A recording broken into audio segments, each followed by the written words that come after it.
James Webb just found a galaxy so distant, its light left when the universe was only 290 million years old. And it may already contain oxygen. That's a chemical fingerprint that should take time the cosmos supposedly didn't have. So what are we really seeing? An impossible galaxy, a mistaken distance, or a crack in the timeline that sets the age and expansion of the universe? What Webb delivers is not a photograph of the past, but a measurement, light sorted into wavelengths where each notch matters. In that pattern, astronomers read distance, temperature, motion, and the fingerprints of elements forged inside stars. But at extreme redshift, those fingerprints arrive stretched and faint, and the difference between certainty and illusion can be a fraction of a pixel. Oxygen is not just stuff in space, it is a timestamp, because it must be manufactured, released, and mixed. If it appears too soon, the problem is not merely one galaxy, it is the pace of the first stellar lives and the calendar we use to date the cosmos. To understand why, we have to walk backward through the chain of inference that turns infrared light into a cosmic age. We will see how Webb's instruments isolate ancient photons and why this telescope took decades to build. We will watch how a redshift becomes a distance, and how a distance becomes a time since the Big Bang. By leaning on a model of expansion that has organized modern cosmology for a generation. That model is powerful because it links many kinds of evidence into one coherent picture. Yet its strength is also its vulnerability. When a measurement lands at the edge of the observable universe, small uncertainties can swell into enormous consequences. A line can be misidentified, a calibration can drift, a foreground object can masquerade as a primordial one, and a statistical fluke can look like a new era. And still, the opposite possibility remains on the table, quietly, uncomfortably, and with growing interest. Perhaps the early universe was more efficient than our simulations allow, forming massive stars that lived fast and enriched their surroundings with startling speed. Perhaps the first galaxies assembled earlier, brighter and stranger than the textbooks predicted. Or perhaps the cosmic clock itself, the one that assigns ages to the most distant light, is not as settled as it appears. So we begin with the evidence, then follow the machinery that produced it, and then confront the blueprint that translates it into history. Along the way, we will meet other early galaxies that seem too bright, too massive, or too organized for their supposed era, and we will ask whether they are mirages, rare peaks, or a genuine population. By the time we return to the original signal, you will know exactly what would need to be true for oxygen to appear so early, and exactly what would need to be wrong for it to disappear. Before we begin, let us know in the comments below where in the world you're watching from and what time it is there. Now, settle in for a journey. From Webb's infrared eye to the Lambda CDM timeline that dates the first galaxies, we will trace how one result can stress test an entire cosmological framework. And when the story reaches the Hubble tension and the next generation of surveys, the mystery will narrow, not by drama, but by better evidence.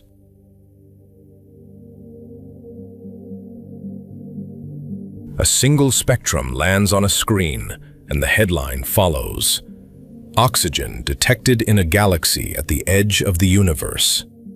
One word shifts the entire story, because oxygen is not just chemistry.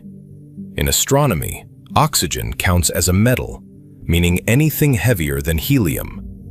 That definition sounds strange on Earth, yet it is practical in space, where hydrogen and helium dominate almost everything we see.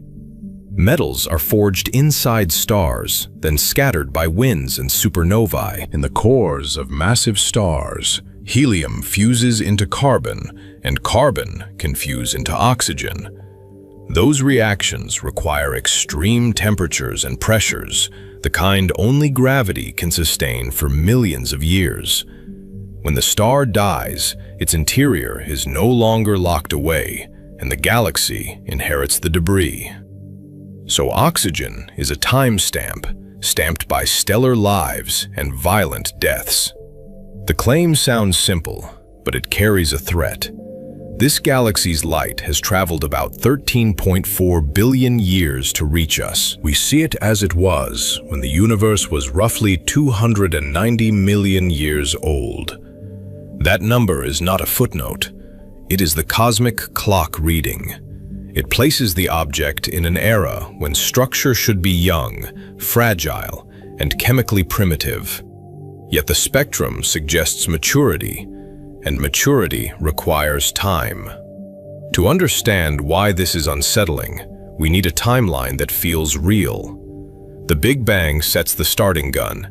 Then the universe expands and cools. In the first minutes, the simplest nuclei form, leaving mostly hydrogen and helium, with only traces of lithium. Much later, the plasma clears, and the cosmic microwave background is released, an afterglow that still fills the sky. For a while, there are no stars, only dark hydrogen and helium drifting through expanding space. That interval is sometimes called the cosmic dark ages, and it is not poetic exaggeration. Without stars, there is no visible light, only cooling gas and the slow pull of gravity. Tiny density ripples, seeded in the early universe, begin to grow into the first dark matter halos. Gas falls into those halos, compressing and heating, then cooling again as it tries to settle. The first stars ignite later, and they are thought to be massive and short-lived. Their radiation begins the long process called reionization, when neutral hydrogen becomes ionized again. Ultraviolet photons from early stars and galaxies tear electrons from hydrogen atoms, changing how the intergalactic medium absorbs and transmits light. Reionization is not a switch that flips everywhere at once. It is patchy, with bubbles of ionized gas expanding around the earliest luminous sources. Early galaxies assemble in that glare, building mass while the intergalactic medium changes state. In standard narratives, heavy elements accumulate gradually, generation by generation. The first stellar generation begins with pristine gas, then ends by polluting its surroundings. Later stars form from that enriched material, and their spectra begin to show stronger metal lines. Dust grains can also form from metals, altering how starlight is absorbed and re-emitted. Over time, a galaxy's chemistry becomes a record of how many stellar lives it has already spent. Now place 290 million years on that arc. It is early, even by early universe standards. It is before reionization is complete and near the dawn of the first galaxies. It is the moment when any galaxy we can see should be close to its beginning.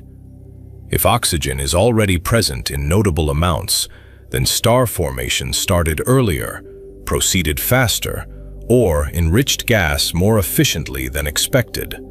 Or we are being fooled by the data, by our assumptions, or by the model itself. The observational claim is anchored to a number. Redshift Z is reported around 14.32, which is extreme even for James Webb. Redshift is the stretching of light as space expands, so wavelengths arrive longer than when they were emitted. The higher the redshift, the more the wavelength has been pulled toward the infrared, where human eyes cannot see. In practice, that means a galaxy that once glowed in ultraviolet can show up as a faint infrared smudge. Redshift is also a distance measure, because expansion accumulates over the photon's journey. It is also a time measure, because looking far away means looking back in time. The same equation that maps redshift to distance also maps it to cosmic age, once an expansion history is assumed. Faraway objects are time machines, and their photons arrive as evidence. On screen, that evidence looks like a jagged line, with bumps that may be real or may be noise. At Z about 14, the universe is not just distant, it is young. A galaxy there is seen before most galaxies have had time to grow large. It is seen before many models expect stable disks, complex dust, or rich metal lines. Yet the spectrum appears to show an oxygen feature, and oxygen implies prior stellar processing. That is why the word oxygen changes everything. It suggests that the galaxy is not a pristine first-light object. It suggests it has already lived through at least one cycle of starbirth and death. Even one generation is enough to matter, because massive stars evolve quickly. A star tens of times the sun's mass can burn through its fuel in only a few million years. When it explodes, it can seed its surroundings with oxygen and other elements almost immediately, by cosmic standards. Here is the tension that makes the mystery. People hear oxygen and translate it into a rough intuition. Heavy elements take about 1 billion years to build up. That intuition is not a law of nature, but it captures a set of assumptions. It assumes star formation ramps up slowly in small halos, because early structures are shallow and easily disrupted. It assumes enrichment is limited by how fast gas turns into stars. It assumes supernovae eject metals, but much of that material escapes shallow gravitational wells. It assumes early feedback blows gas out and delays the next generation, turning growth into a stutter rather than a surge. It also assumes we are not preferentially catching rare extreme objects in small survey volumes. Under those assumptions, strong oxygen lines at 290 million years feel too early. But the universe does not promise to follow our intuitions. A few massive stars can create oxygen quickly because massive stars live fast and die young. A burst of star formation could enrich gas in tens of millions of years, especially if the gas is dense and rapidly recycled. A dense region could trap ejecta efficiently instead of losing it to intergalactic space. A galaxy could appear chemically mature if we are seeing a compact starburst, not a settled system. The problem is not that oxygen is impossible. The problem is whether the reported oxygen is real and whether its implied abundance fits within plausible early histories. Spectral lines can be subtle, and subtlety is dangerous at the edge of detection. A line can be shifted, broadened, or blended with neighbors depending on gas temperature, density, and motion. Even the presence of ionized oxygen implies a strong radiation field, which itself tells a story about the stars. That is where the investigation begins. The protagonist is a galaxy, but the setting is the edge of the observable universe. The distance is not scenery. It is a filter that turns photons into clues. Those photons have crossed a changing cosmos, passing through hydrogen that can absorb specific wavelengths. Along the way, the intergalactic medium can carve away parts of the spectrum, leaving gaps that mimic intrinsic features. Every measurement is made through expansion, through intervening gas, and through an instrument with its own biases. At these redshifts, a small error in wavelength becomes a large error in age. A misidentified line can move a galaxy across hundreds of millions of years, and that shift rewrites the entire timeline. The cosmic clock is precise only if the inputs are correct. James Webb Space Telescope is the key player because it can see what Hubble could not. Webb is tuned for infrared light, where the earliest galaxies are shifted. Its mirror collects far more light than Hubble's, and its detectors are cooled to reduce their own thermal glow. In visuals, the telescope is a gold hexagon in darkness, an engineered eye kept cold so it can notice warmth from the ancient universe. Its sensitivity makes faint objects measurable, and its spectrographs turn smudges into physical claims. A spectrum is not a picture, it is a ledger of wavelengths. Peaks and dips correspond to atoms, ions, and conditions in gas. When a team says oxygen, they mean a specific feature at a specific observed wavelength. They mean a line that should appear only if the galaxy's gas contains oxygen in an excited state. Yet every step from photon to headline can introduce uncertainty. The redshift can be photometric, inferred from colors, or spectroscopic, pinned by lines.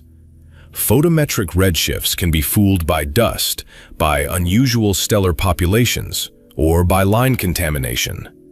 A sharp break in brightness can mean hydrogen absorption at high redshift, or it can mean something closer with different physics. At the edge of the universe, those possibilities can look uncomfortably similar.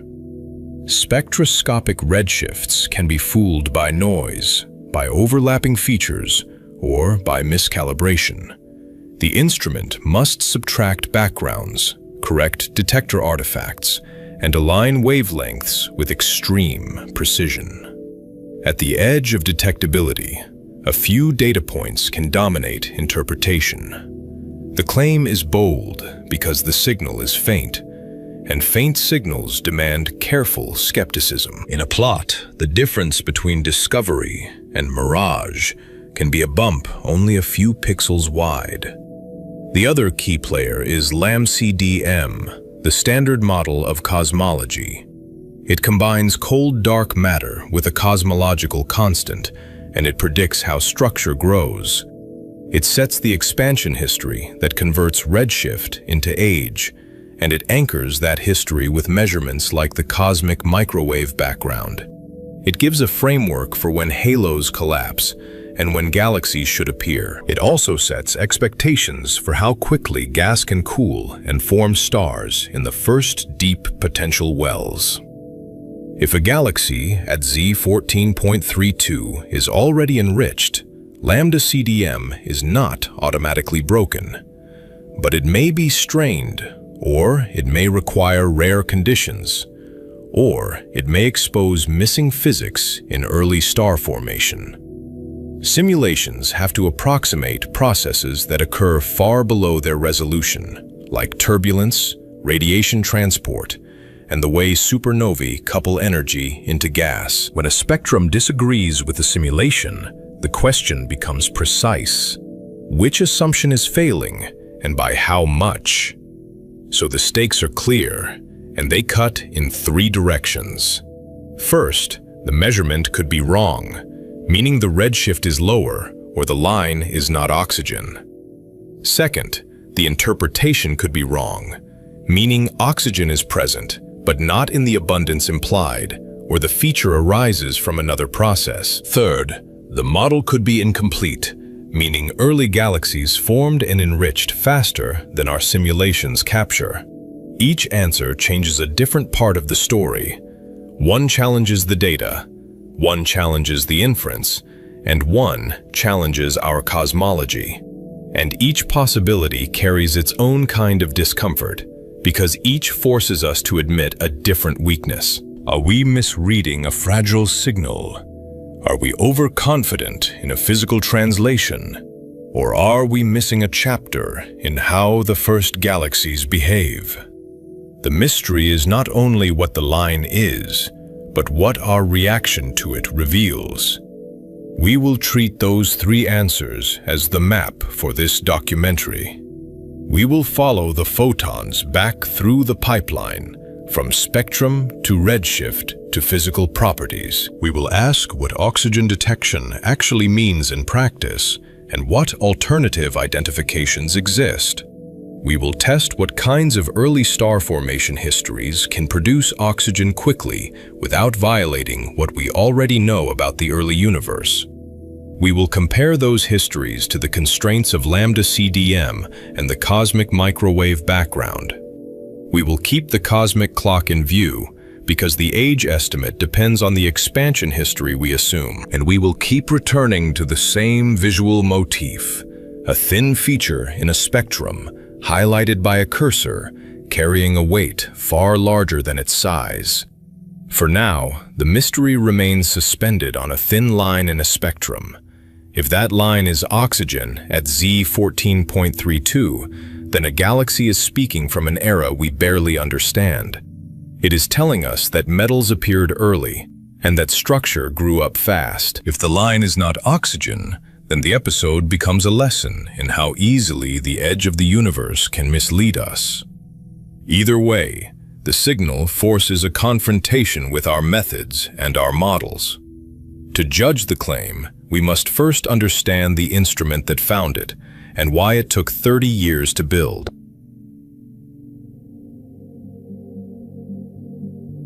To judge the claim, we have to understand the eye that saw it and the physics that shaped what it could possibly see. Webb is not just bigger than Hubble. Webb is tuned for a different universe, one where the first light arrives stretched, diluted, and faint.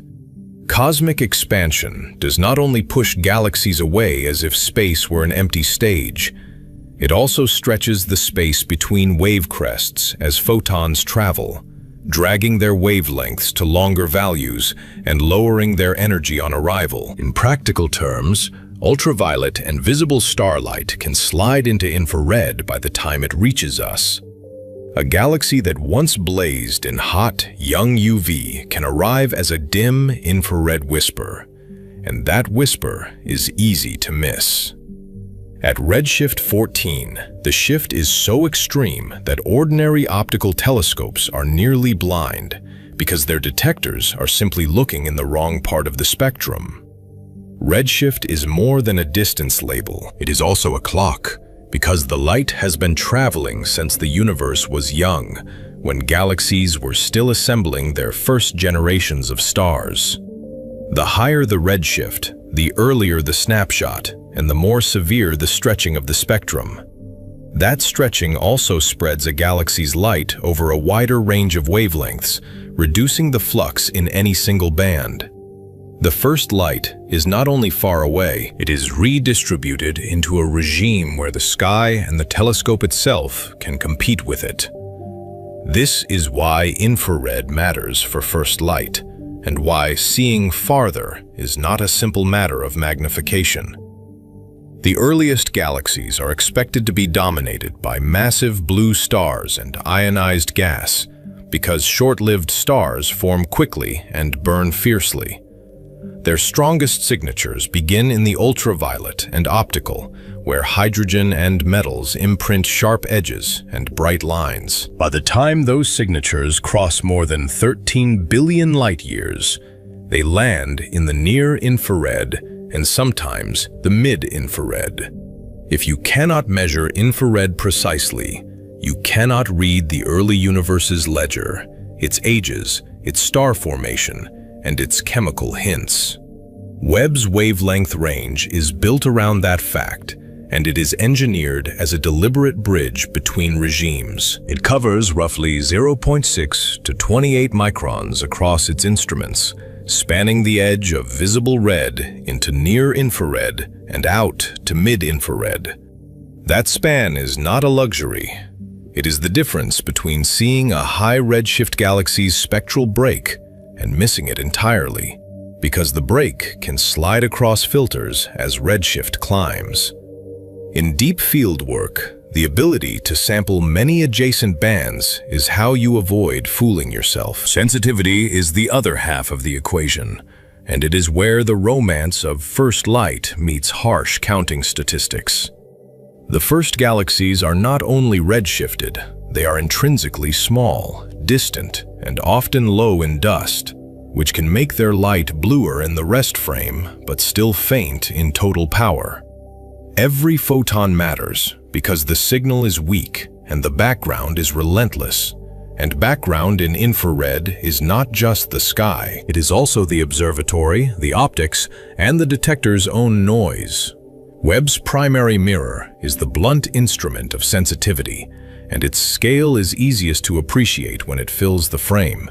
It is 6.5 meters across, made of 18 hexagonal segments that act as one surface, like a honeycomb of gold-lit panels. A larger mirror collects more light, and more light means deeper exposures and fainter detections at the same signal-to-noise. In deep fields, collecting area becomes time saved or depth gained, and time is the currency of discovery. The mirror is coated in gold because gold reflects infrared efficiently across Webb's working range. That choice is not aesthetic. It is a throughput decision that pushes more ancient photons onto detectors rather than losing them as heat. When the target is a galaxy near the edge of the observable universe, small efficiencies compound into discovery, because each optical surface is another chance to waste the signal.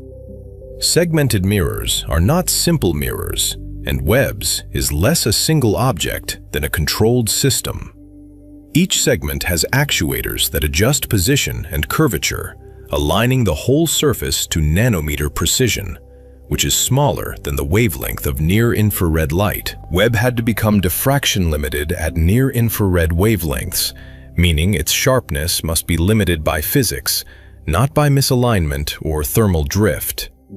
Without that stability, faint galaxies blur into the background, and spectra lose contrast as light smears across pixels. Even the idea of focus becomes a choreography at this scale. After launch, the segments had to be identified, moved, and phased until their separate images collapsed into one coherent point spread function. In visuals, it is like watching 18 ghostly stars merge into a single sharp one, as if the telescope is learning to see. That learning is not metaphorical.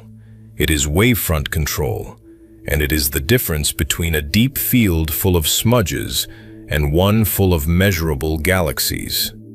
The mirror alone is not enough, because infrared astronomy has an enemy that optical telescopes can mostly ignore. Anything warm glows in infrared, including the telescope itself, and that glow is not a minor nuisance. A warm observatory can drown its own targets in thermal emission, turning the instrument into a bright foreground that overwhelms the faint cosmic signal. In infrared, the telescope is always at risk of becoming the brightest thing in its own images. That is why Webb is a cold telescope, and why its silhouette is dominated by a shield that looks more like a sail than a scientific instrument. Its 5-layer sunshield blocks sunlight and earthlight, and it enables passive cooling of the optics by allowing heat to radiate away into space. The shield is made from capton, thin and reflective, with layers separated so heat leaks outward step by step rather than flooding the cold side. Each layer reduces the heat flow, and the temperature drop is the difference between signal and self-noise. Passive cooling is a design philosophy and a constraint, and it shapes everything from pointing to scheduling. It avoids heavy cryogenic tanks that would limit mission life, because stored coolant eventually runs out. It also demands a stable orientation, because the shield must always face the sun, keeping the telescope's cold side in permanent shade. Webb's entire observing strategy is shaped by the need to stay cold, and that need quietly dictates where it can look at any given time. The sunshield is also a risk multiplier, because it is not a rigid plate, but a deployable structure with little tolerance for error.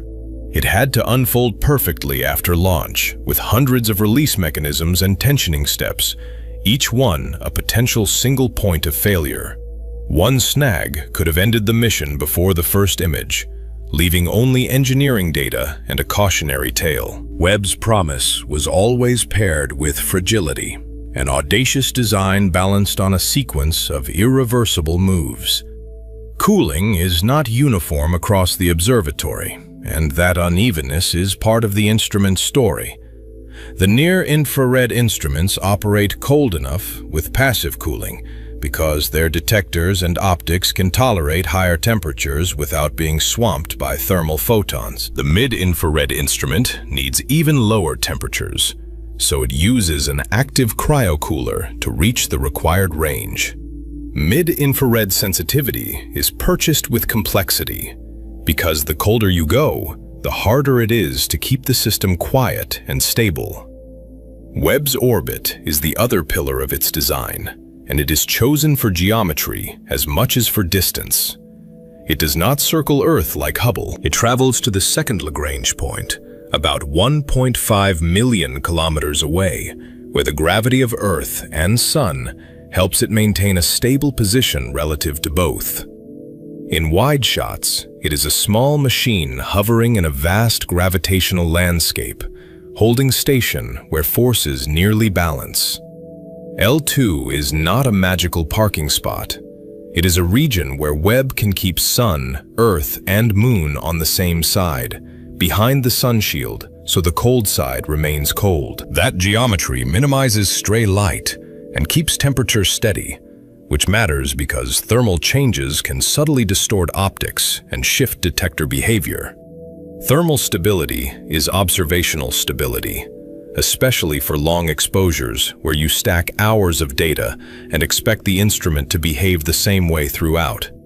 L2 also enables continuous viewing of large parts of the sky, and that continuity is a quiet superpower. Webb can stare for hours or days without Earth eclipses interrupting observations because it is not repeatedly passing into shadow. Deep fields depend on uninterrupted integration because stacking many exposures is how faint galaxies emerge from noise. At the edge of detection, continuity becomes a scientific advantage, and interruptions become visible as lost depth. But L2 comes with a cost that is both practical and psychological. It is too far for astronauts servicing with current capabilities, and the mission was never designed around routine repairs. There is no rescue shuttle waiting in the wings. Webb was built for one launch, one deployment, and then whatever the hardware can endure, which makes every design choice feel final.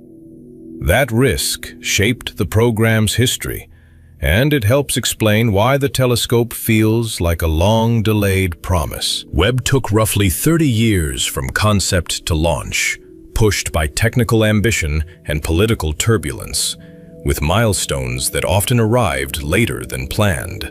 The mirror, the shield, the detectors, and the deployment sequence all carried first-of-their-kind hazards, and each hazard demanded testing, redesign, and more testing.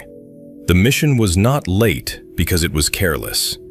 It was late because it was trying to do something no previous observatory had attempted. Budget politics became part of the engineering story because large science missions live inside shifting priorities. Costs grew as requirements hardened and failures were prevented rather than fixed in space. And prevention is expensive because it must be proven. Schedules slipped because the mission could not tolerate unknowns, and unknowns hide in mundane places like wiring harnesses and hinge tolerances. The price of seeing first light was learning to fear every overlooked bolt and cable, every small thing that could stop a big telescope from unfolding. Testing became a mission inside the mission, with its own drama and its own stakes. Components were chilled, shaken, and cycled to simulate launch and space, because materials behave differently when they are cold and weightless. Optical alignment was rehearsed because it could not be improvised after deployment, and because the system had to work the first time. The goal was not elegance. The goal was survival long enough to do science, and survival in space is never guaranteed.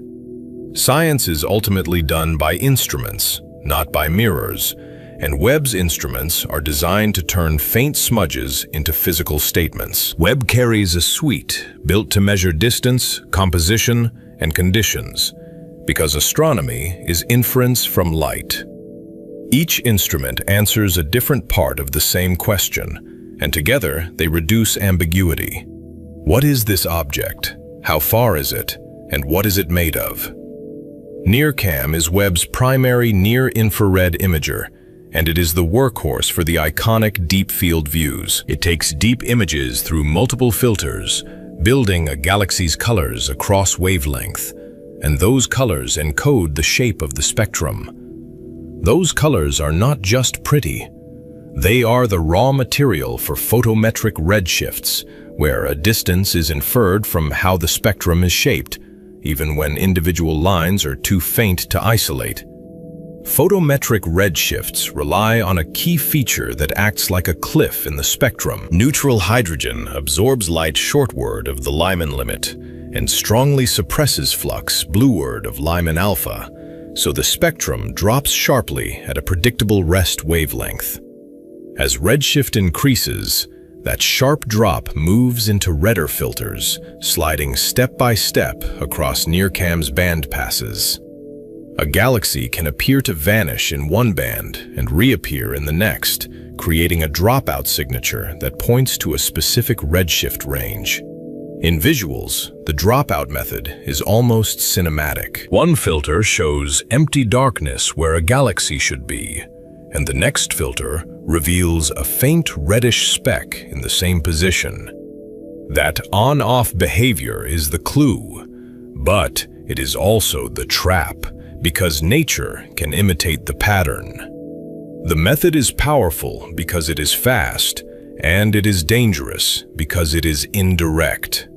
Dropouts are powerful but ambiguous, especially when the signal is near the noise. Dusty galaxies at lower redshift can mimic a high redshift color break because dust reddens spectra and can suppress blue light in a way that looks similar. Strong emission lines can also contaminate broadband filters, making a galaxy look more distant than it is by boosting flux in one band.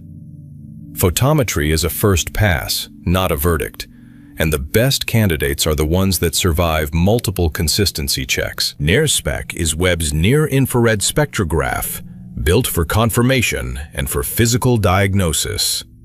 It spreads light into a spectrum, letting astronomers identify emission and absorption features at specific wavelengths, rather than guessing from broad colors. Those features can lock down a redshift and reveal gas conditions, including ionization and density indicators. Spectroscopy turns a candidate into a physical object, with measurable lines that can be compared to models. NIRSpec's multi-object capability matters in practice because deep fields are crowded with faint sources. It can observe many targets at once using microshutters, tiny controllable apertures that open for selected galaxies and close to block unwanted light. It can also use fixed slits and an integral field unit for different science goals, from precise single-object work to spatially resolved spectroscopy. The flexibility is designed for surveys and for detailed follow-up, because discovery and confirmation have different needs. MIRI extends Webb into the mid-infrared, where the universe looks different again. It can image and take spectra where dust emission and longer wavelength lines become accessible, and where cooler components of galaxies can contribute more strongly. For the earliest galaxies, MIRI can probe rest frame optical features that have shifted beyond the near-infrared, offering another way to test a redshift. It is slower and more background limited, but it reaches a different set of diagnostics, and sometimes that difference is decisive. FGS and NIRIS support both pointing and science, and their role is easy to underestimate until you picture a long exposure. The fine guidance sensor stabilizes the telescope so exposures stay sharp, holding the line on guide stars with extreme precision. NIRIS can do slitless spectroscopy and specialized modes, capturing spectra without a slit for many objects in a field. Stability and calibration are part of the measurement, not an afterthought, because a drifting image can turn a faint line into a false one.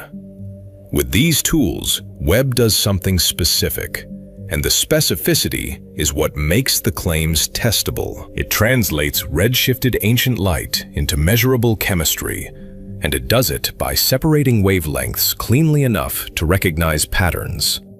The chemistry is inferred from spectral fingerprints, where atoms and ions emit or absorb at known rest wavelengths. When those fingerprints shift together by the same factor, distance and composition become linked in a single observation. This is where the oxygen claim lives, and it is worth being precise about what oxygen means in this context. Astronomers do not mean oxygen gas in the everyday sense, and they do not mean breathable air drifting between stars. They mean ionized oxygen producing characteristic forbidden lines, often discussed as O3 at 500.7 nanometers in the rest frame, a transition that is strong in many star-forming regions. At extreme redshift, that line is shifted into the infrared, where Webb operates, turning a familiar optical diagnostic into an infrared target. At Z around 14, even familiar lines land at unfamiliar observed wavelengths, and the numbers become startling. A rest frame optical line can move into the near-infrared or mid-infrared depending on the exact redshift, and that determines which instrument can see it. That makes line identification both possible and perilous, because a spectrum may contain only a few detectable features. When there are only a few features, each one carries heavy interpretive weight, and each one must be interrogated. Line identification has caveats at the frontier, and those caveats are not academic. Noise spikes can masquerade as lines when the signal is faint, especially if you search many wavelengths and then highlight the strongest peaks. Lines can blend if resolution is limited or if the galaxy has broad velocity structure from outflows and turbulence. Calibration errors can nudge wavelengths enough to change which line seems to fit, and small shifts matter when you are matching patterns across a sparse spectrum. Even when a line is real, the physical inference is layered because line strength is not a single variable thermometer. O3 strength depends on oxygen abundance, but also on ionization state, gas density, and the hardness of the radiation field, meaning the typical energies of the photons produced by stars. A young, intense starburst can boost certain lines without requiring extreme metallicity, because hot stars flood the gas with ionizing photons. Oxygen detection is a clue, not a full chemical inventory, and it must be placed in context with other lines and continuum shape. There is also a deeper implication hiding behind the word oxygen, and it is why the claim feels so dramatic. Oxygen is not made in the Big Bang in meaningful quantities, so it must be forged in stars and dispersed by stellar winds and supernovae. If oxygen is present very early, then stars must have formed, lived, and died quickly enough to enrich the gas, and that timeline becomes part of the mystery. The question is not only whether a line exists, the question is what kind of stellar population could create it so soon. Confirming a redshift is therefore a procedural battle, and the procedure is designed to reduce self-deception. First comes the photometric estimate from near-cam colors and the dropout pattern, which narrows the possibilities but does not settle them. Then comes spectroscopy, ideally detecting multiple lines that agree on the same redshift, because agreement is harder to fake than a single feature. The more lines, the less room for coincidence, and the more robust the interpretation becomes. At Z near 1432, confirmation is extraordinary and hard to secure, partly because the universe becomes an adversary. The Lyman alpha line is often absorbed by neutral hydrogen in the early intergalactic medium, removing an easy redshift anchor that works well at later times. That forces reliance on weaker lines or on continuum breaks, which are harder to measure when the signal is faint. The universe itself hides the simplest evidence, because reionization is incomplete and neutral gas is still common. Teams must also separate the galaxy from foregrounds, and this is where the image on screen can be misleadingly clean. A faint high redshift source can sit near brighter objects whose light leaks into the extraction, and the leakage can distort colors and spectra. Background subtraction becomes delicate because the sky and telescope contribute their own infrared glow, and because detectors have subtle systematics that must be modeled. At the limit, analysis choices can shift significance, which is why independent reductions and cross-checks matter. This is why Webb's engineering choices are not separate from the science claim, but are woven into it. The mirror sets the photon budget, determining how quickly the signal rises above noise. The cold design suppresses self-emission, so those photons are not buried under thermal background. The L2 orbit stabilizes temperatures and pointing, so long integrations remain coherent, and coherence is what makes stacking exposures meaningful. Every layer of Webb's design aims at one outcome, and the outcome is not a picture, but a measurement. Capture redshifted first light, disperse it into a spectrum, and read the fingerprints that imply distance and chemistry. The oxygen question begins as an engineering question about whether the signal is trustworthy, and then becomes an astrophysical question about what the signal implies. In that sense, Webb is both a camera and a lie detector, though the interrogation still depends on the questions we ask. The 30-year build is part of the suspense because it created a telescope that can reach the edge and also a dataset that is easy to overinterpret. Webb can see astonishingly far, but it cannot make the universe simpler, and it cannot supply missing context by itself. It delivers spectra that demand models, assumptions, and careful humility, because the early universe is a regime where our intuitions were trained on later times. When the data are sparse and the stakes are high, caution becomes part of the scientific method. Now the story turns from hardware to interpretation, because photons alone do not come labeled with dates. Webb gives us wavelengths and fluxes, and it gives them with unprecedented clarity in the infrared. To turn those into ages, masses, and timelines, we translate through a cosmological model, connecting redshift to expansion history. The model is lambda CDM, and it is the ruler we use to convert redshift into history.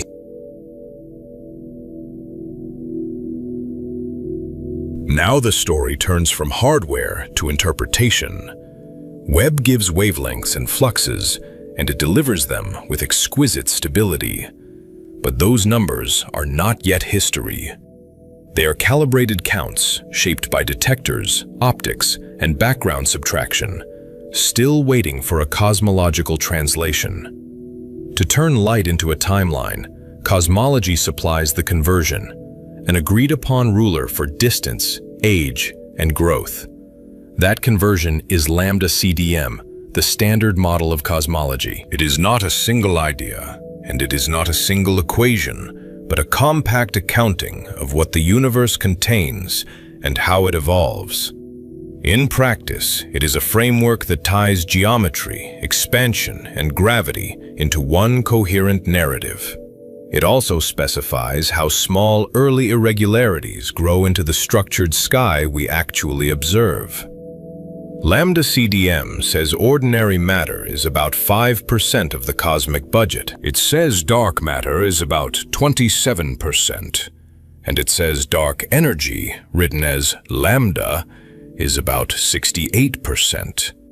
On screen, those fractions can look like a clean pie chart, yet each slice carries a different physical role. The chart is simple, but the physics underneath is layered, and that contrast is part of its power. Those numbers are not philosophical preferences. They are fitted parameters, cross-checked across many datasets. and they set the expansion history that turns redshift into time. They are constrained by patterns in the sky, not by aesthetics, so changing them is never a casual choice. When the parameters shift, even slightly, the inferred ages at extreme redshift can move by tens of millions of years. Ordinary matter is the part that forms stars, gas clouds, and oxygen lines. It interacts with light through electromagnetism, cools by radiation, and clumps into the visible structures telescopes actually image. It is also the only component that can make chemistry, because chemistry requires charged particles and photons.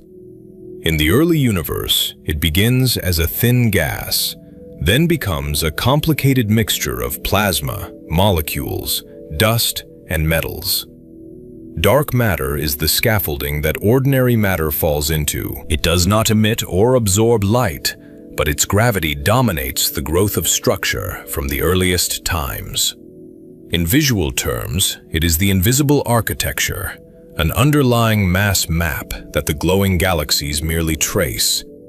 We infer it through its pull, in rotation curves, in cluster dynamics, and in the subtle shear patterns of gravitational lensing. Dark energy is the smooth component that accelerates expansion at late times. In the simplest version, it behaves like a constant energy density of empty space, so as the universe expands, the total amount of that energy effectively grows. That counterintuitive behavior is why it eventually overwhelms matter's gravitational pull. It does not clump into halos, so its signature is written into the global stretching of space itself. Lambda CDM became the organizing framework because it links early universe simplicity to late universe complexity. It explains why the cosmic microwave background is smooth, yet galaxies and clusters exist at all. It also explains why the universe is close to geometrically flat within the measurement errors. The model's elegance is that one set of parameters must satisfy all of these facts at once. Historically, this blueprint did not arrive all at once. The CDM part gained traction as galaxy rotation curves and cluster dynamics demanded unseen mass, and as simulations showed that cold dark matter naturally builds the cosmic web. The lambda part returned later, after supernova surveys revealed that expansion is speeding up, not slowing down. In the late 1990s, that result landed like a reversal, because gravity was expected to break the expansion, not let it run away. The cosmic microwave background is the opening snapshot in this model. It is the afterglow released when the universe cooled enough for electrons and protons to form neutral atoms. In a visualization, the fog clears, and radiation that was once trapped suddenly streams outward in every direction. The moment is called recombination, although the more practical point is transparency. Photons finally travel freely. At that moment, light decoupled from matter and began free streaming. The CMB preserves a map of tiny density fluctuations at the level of tens of microkelvin. Those temperature variations correspond to slight differences in density and velocity, minute ripples that later become enormous structures. They are also a record of pressure waves in the early plasma, frozen into a pattern we can still measure. The CMB is also a measurement of scales. The pattern includes a characteristic angular size set by sound waves in the early plasma, and that acoustic scale anchors many cosmological parameters. It is one reason lambda CDM can convert a redshift into a cosmic age with such confidence. The peaks in the CMB power spectrum act like a ruler, one that has been checked and rechecked across experiments. Those fluctuations are the seeds of everything that follows. In lambda CDM, gravity amplifies them over billions of years, turning slight overdensities into halos and filaments. The process is slow at first, then increasingly dramatic, as small advantages in density compound over time. A region that is only slightly denser than average can, given enough time, become the birthplace of a galaxy cluster. The model's power comes from how much is fixed by that snapshot. Given the CMB pattern and a few parameters, the later distribution of matter becomes highly constrained. In other words, the early universe is like an initial condition file. Change it, and the entire later movie changes. That is why the CMB is so central, because it limits how creative we can be about the later story. Cold dark matter is the key assumption about the invisible component. Cold means the particles move slowly compared to the speed of light when structures begin to grow. That coldness is not about temperature in a household sense, but about momentum and free streaming length. The slower the particles, the less they erase small-scale density features by streaming out of them. Slow particles do not smear out small fluctuations. They allow small clumps to survive, collapse early, and then merge into larger structures as time passes. If dark matter were hot, fast particles would wash out small-scale structure, and the first galaxies would form later and differently. Even warm dark matter would subtly soften the smallest halos, changing the predicted abundance of early star-forming sites. This is the hierarchical picture. Small halos form first, then merge into bigger halos, and galaxies assemble through accretion, mergers, and repeated episodes of star formation. A simulation makes it vivid. Threads of matter thicken, knots brighten, and the web becomes a network of nodes and bridges. The camera can fly through a lattice of filaments, dark matter first, then gas following, then stars igniting where the density peaks. Hierarchical growth is not just a cartoon. It is a quantitative expectation that shows up in simulations, in halo mass functions, and in how clustering evolves with redshift. It also appears in statistics like the correlation function, which measures how strongly galaxies cluster at different scales. In lambda CDM, those statistics are not decorative, they are tests, and they punish models that grow structure too fast or too slow. Baryons, the ordinary matter, ride on that dark matter backbone. Gas falls into halos, heats by shocks, cools by radiation, and sometimes forms stars if conditions allow. The gas must also shed angular momentum, because rotation can support it against collapse even when gravity is strong. In early halos, a little extra heat or turbulence can decide whether gas settles into a disk or never settles at all. In the early universe, those conditions are hard to satisfy. Small halos have shallow gravity, and early star formation can be disrupted by radiation and supernova feedback. A single generation of massive stars can heat and expel gas, temporarily shutting down the very process that created them. The first galaxies are therefore expected to be intermittent, lighting up, fading, then lighting up again. Cooling is the bottleneck, and cooling depends on microphysics. Primordial gas lacks metals, so it relies on hydrogen and helium lines, and on molecular hydrogen, which is fragile under ultraviolet light. If molecules are destroyed, the gas stays warmer, and warmer gas resists fragmentation into many small stars. In plain terms, hot gas is puffy, and puffy gas does not break into dense, star-forming clumps easily. That is why lambda CDM tends to predict a slow buildup of mature galaxies. The first objects are expected to be small, bursty, and chemically primitive. Their light should flicker in episodes, rather than glow steadily like later, well-fed galaxies. Even their shapes are expected to be messy, because early mergers and feedback can keep them dynamically unsettled. The timeline implied by lambda CDM begins with recombination and the CMB, then a long period with no stars. Neutral hydrogen dominates, and the only light is the fading afterglow. Visually, it is a universe filled with dark gas, where structure grows in silence. The sky would be full of matter, yet almost empty of visible sources, an ocean without lighthouses. This interval is called the cosmic dark ages. Structure grows invisibly in dark matter, while baryonic gas cools only gradually and struggles to fragment efficiently. Gravity is working, but the universe has not yet built the luminous signposts we use to track it. In animation, halos appear as faint gravitational wells, deepening while the surrounding gas hesitates at their edges. Then, the first stars ignite, often labeled Population 3. They are expected to form from pristine hydrogen and helium, with no metals to help cooling.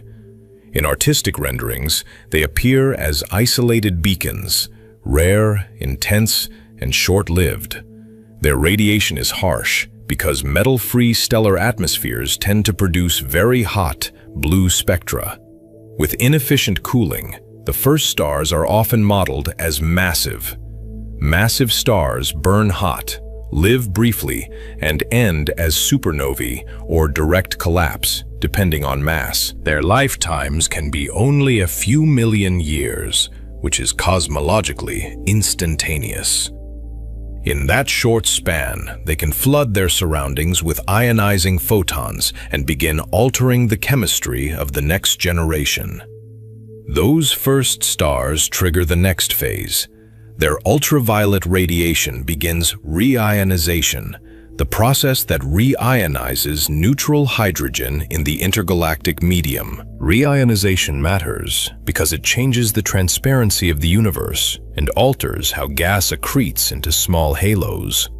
Once the background becomes more ionized, small halos can struggle to hold on to gas because heated gas has more pressure support. Reionization is not instantaneous. It proceeds in patches, with ionized bubbles growing around early galaxies and quasars, then overlapping as sources multiply. A useful visual is a dark fog punctured by expanding spheres of light, separate at first, then merging into a connected network. The boundary between neutral and ionized regions is not a clean wall. It is a ragged frontier shaped by density, radiation, and time. As ionized regions expand, the remaining neutral hydrogen becomes harder to find, yet it leaves distinctive fingerprints. It can absorb background light, carving troughs and breaks into spectra, and it can damp certain emission features. Even without seeing the gas directly, we can infer its state from what it blocks. The spectrum becomes a silhouette of the intergalactic medium, drawn by absorption rather than emission. The first galaxies emerge within that transition. They form in the earliest halos that are massive enough to hold gas against heating and feedback. Their growth is a contest between gravity pulling inward and radiation and explosions pushing outward. In close-up visuals, you can show gas streams feeding a compact core, while outflows vent along paths of least resistance. In this sequence, 290 million years after the Big Bang is extremely early. It sits near the onset of widespread star formation and well before reionization is complete. In human terms, it is like arriving minutes after the first sparks, then finding a city already half-built. The metaphor is deliberately unsettling because it captures how compressed the available time really is. That is why a mature-looking galaxy at Z around 14 feels provocative. It seems to appear not at the beginning of the story, but after several chapters have already happened. The immediate question is not whether it can exist, but what had to happen quickly for it to look that way. Did it form in an unusually massive halo? Or are we misreading the clues that make it seem evolved? To see why oxygen matters, we need the basics of chemical evolution. Big Bang nucleosynthesis produces mostly hydrogen and helium, with only trace lithium. The early universe is therefore chemically simple, and that simplicity is one of Lambda-CDM's cleanest starting conditions. It also means that any heavier element we detect at high redshift must have been manufactured locally, inside stars, after the first collapse. Oxygen is not made in meaningful amounts in the Big Bang. Oxygen is forged later, inside stars, through helium burning and subsequent fusion stages in massive stellar cores. In the final phases, layered shells of fusion build heavier nuclei, and oxygen becomes one of the dominant products. This is stellar alchemy with a deadline, because the stars that make oxygen fastest are also the ones that die fastest. When massive stars die, they eject newly made elements. Supernovae and stellar winds push oxygen into surrounding gas, where it can later be ionized and emit lines. In a visualization, shock fronts race outward, sweeping up material and enriching it like dye mixing into water. Yet the mixing is uneven at first. Bright knots of enriched gas can coexist with large volumes that remain almost pristine. Enrichment, therefore, requires time and repetition. Gas must turn into stars. Stars must evolve. Explosions must distribute metals, and the metals must mix into star-forming regions. Each step has its own timescale, and the slowest step often sets the pace. The clock is not only stellar lifetimes, it is also the time it takes for enriched material to cool, settle, and participate in the next round of star formation. Mixing is not automatic. Metals can remain in hot outflows, escape shallow halos, or stay in pockets that do not immediately form the next generation of stars. Turbulence, inflows, and repeated feedback events can stir the gas, but early galaxies are small and easily disturbed. A young halo can lose enriched gas in one burst, then spend tens of millions of years reaccreting fresh, mostly metal-poor material. The oxygen line, often discussed in early galaxies, is O3, a forbidden transition of doubly ionized oxygen. Forbidden does not mean impossible. It means the transition is unlikely and occurs in low-density gas where collisions are rare. That detail matters because line strength depends on the physical state of the gas, not only on how much oxygen exists. In nebular conditions, O3 can become a spotlight, bright when the ionizing radiation is intense and the electron temperature is high. So when people say oxygen implies at least 1 billion years, they are compressing several assumptions into one number. The number is not a clock. It is a model-dependent inference.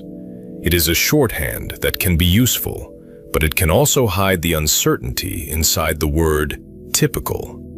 At very early times, typical may be the wrong concept, because the first systems can be extreme by construction. It assumes a typical initial mass function, often similar to later epochs. It assumes many stars are low mass and long-lived, so enrichment builds gradually across multiple generations. If instead early star formation favors massive stars, the enrichment curve steepens dramatically. In that case, oxygen can appear quickly, while the long-lived stars that dominate later galaxies have barely begun to form. It assumes star formation efficiency is modest in small halos. It assumes feedback expels gas and delays the next burst, lowering the net rate of chemical buildup. In early, shallow potential wells, a single energetic event can remove the very fuel needed for continued enrichment. The same feedback that makes oxygen can also scatter it, throwing metals into the intergalactic medium instead of keeping them in the next star-forming cloud. It assumes metals mix on timescales comparable to dynamical times. It assumes the oxygen we observe traces the bulk gas, not a small region dominated by a recent event. If we are seeing a compact, intensely irradiated pocket, the spectrum may exaggerate how mature the whole system is. A single bright H2 region can dominate the light, even if the surrounding galaxy is still chemically young. It also assumes we are not seeing an extreme outlier. In a small survey volume, the first rare peaks can dominate what we detect, even if they are not typical. The earliest massive halos are statistical flukes, rare but not forbidden, and they can bias our first impressions. The first objects we find are not necessarily the first objects that exist. They are the first objects bright enough to announce themselves. Lambda CDM has room to maneuver inside those assumptions. It can accommodate bursts of star formation that convert gas rapidly, especially in unusually massive early halos. In that picture, a galaxy's apparent maturity is not a slow accumulation, but the aftermath of a short, intense episode. The light we see could be the flare of a brief starburst caught at exactly the moment when nebular lines are strongest. It can accommodate a top-heavy initial mass function in primordial conditions. If most early stars are massive, then oxygen production is fast and the delay time shrinks. The same choice also increases ultraviolet output, which can strengthen ionization-driven lines like O3. It also changes the feedback environment because massive stars inject more energy per unit mass, making early galaxies both brighter and more fragile. It can accommodate rapid enrichment from very massive stars that live only a few million years. A single intense burst can seed oxygen quickly, at least locally. The question then becomes whether the oxygen spreads into the regions that dominate the observed emission. In the earliest systems, enough oxygen to see a line may not mean oxygen everywhere, and that distinction matters. It can also accommodate that strong O3 emission does not require high metallicity. Line strength depends on ionization, density, and radiation hardness, not only abundance. A hard radiation field can push oxygen into higher ionization states, and high electron temperatures can make certain lines bright, even at low oxygen content.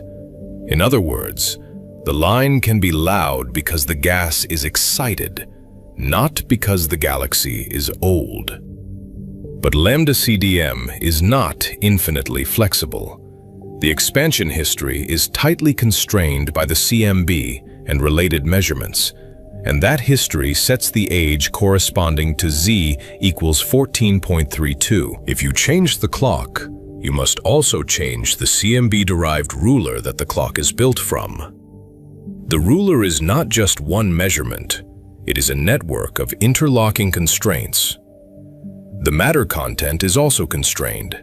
The amount of dark matter and baryons affects how fast structures grow, and those parameters are not free to drift arbitrarily. Too much early structure would imply a different growth rate, which would leave imprints in lensing and in the CMB itself. The universe is not allowed to grow new galaxies in secret because gravity leaves receipts. The CMB-derived parameters lock in a baseline prediction for early halo abundance. If too many massive halos appear too early, the model must reconcile that with the CMB map. In that sense, the CMB is not just a picture of the past, it is a contract that later structure must honor.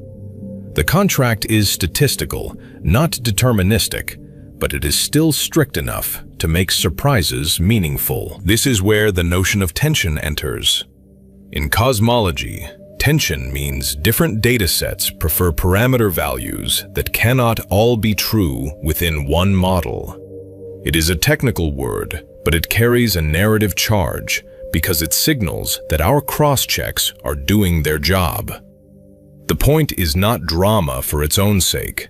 The point is that precision creates the possibility of disagreement. Tension is not a headline about failure. It is a diagnostic that the web of cross-checks is pulling in different directions, forcing us to inspect assumptions and systematics. Sometimes the resolution is mundane, and sometimes it reveals a deeper gap in our modeling. The history of cosmology is full of such moments, where an apparent crack either closes or widens into a new idea. The field has lived through tensions before, and it is living through one now. The Hubble tension is the best-known example where early and late universe measurements disagree on the expansion rate. It is a reminder that even a successful blueprint can have stress points. When the stress persists, it raises a quiet question. Are we missing a subtle systematic or a subtle piece of physics? The oxygen at Z14 claim is not the same kind of tension, but it rhymes with it. It pits an early time observation against a timeline anchored by early time physics. It also tests whether our recipes for early star formation are realistic or merely convenient. If the recipes are wrong, the fix might be astrophysical rather than cosmological, but the data will not tell us that automatically. If the galaxy is truly at Z equals 14.32, then its age is set by the lambda CDM ruler. If its spectrum implies significant oxygen, then its internal history must be extremely compressed. The universe would have had to build stars, make metals, and reorganize gas with astonishing speed. And it would have had to do so while the surrounding intergalactic medium was still in the middle of changing phase. That compression can be achieved in some scenarios, but not in all. The question becomes whether the required star formation and enrichment are plausible, or whether the blueprint is missing ingredients. And behind that is a more unsettling question. How often do we mistake brightness for maturity? A young system in a violent starburst can look older than it is, simply because it is temporarily overexposed.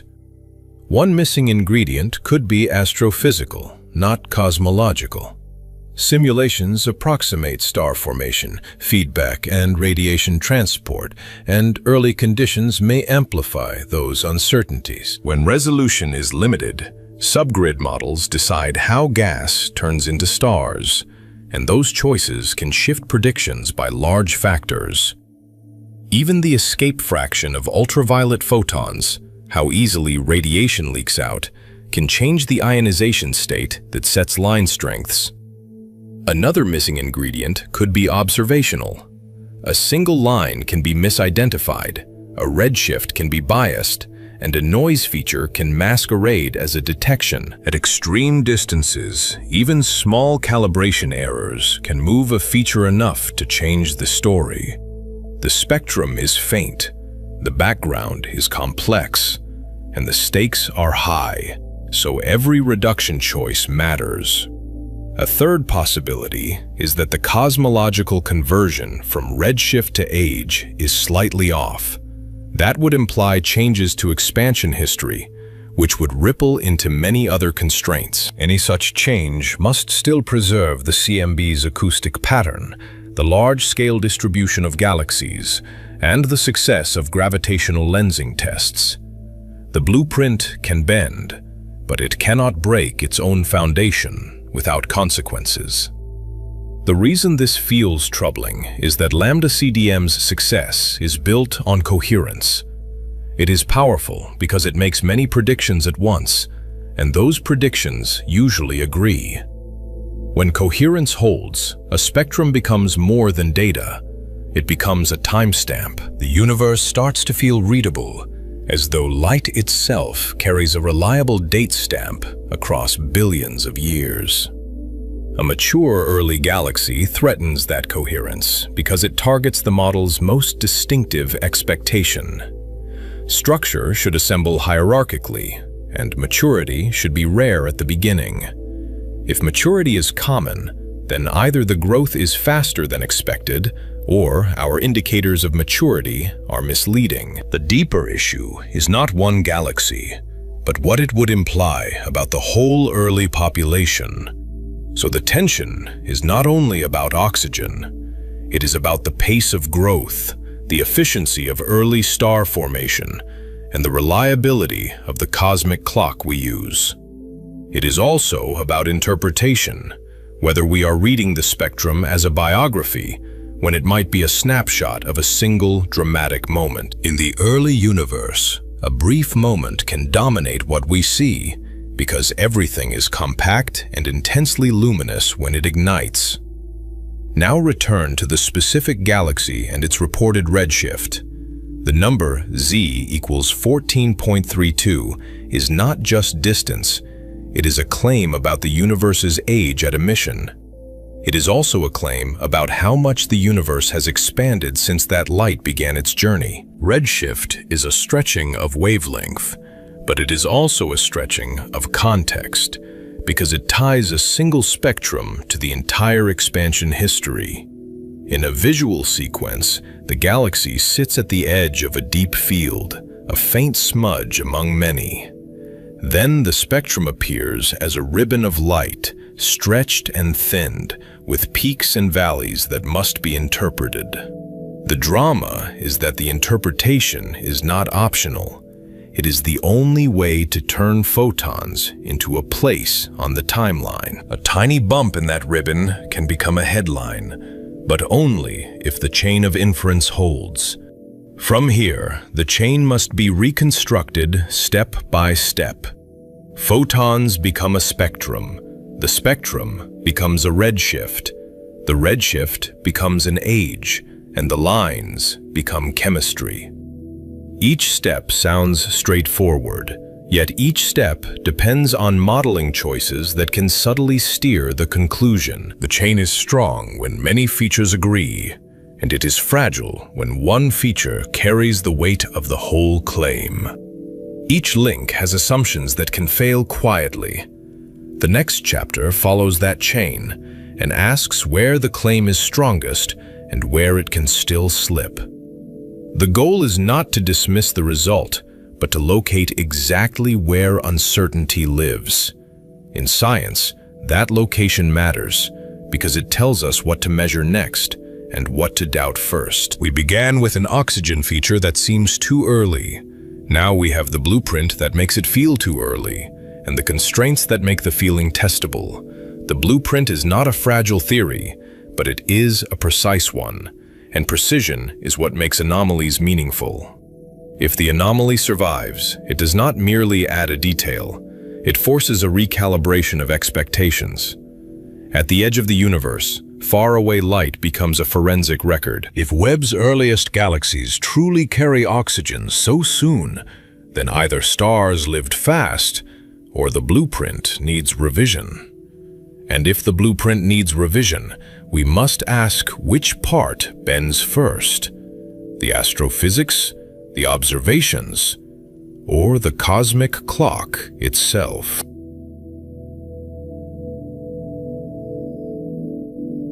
Now return to the specific claim and rebuild it from the rawest measurement.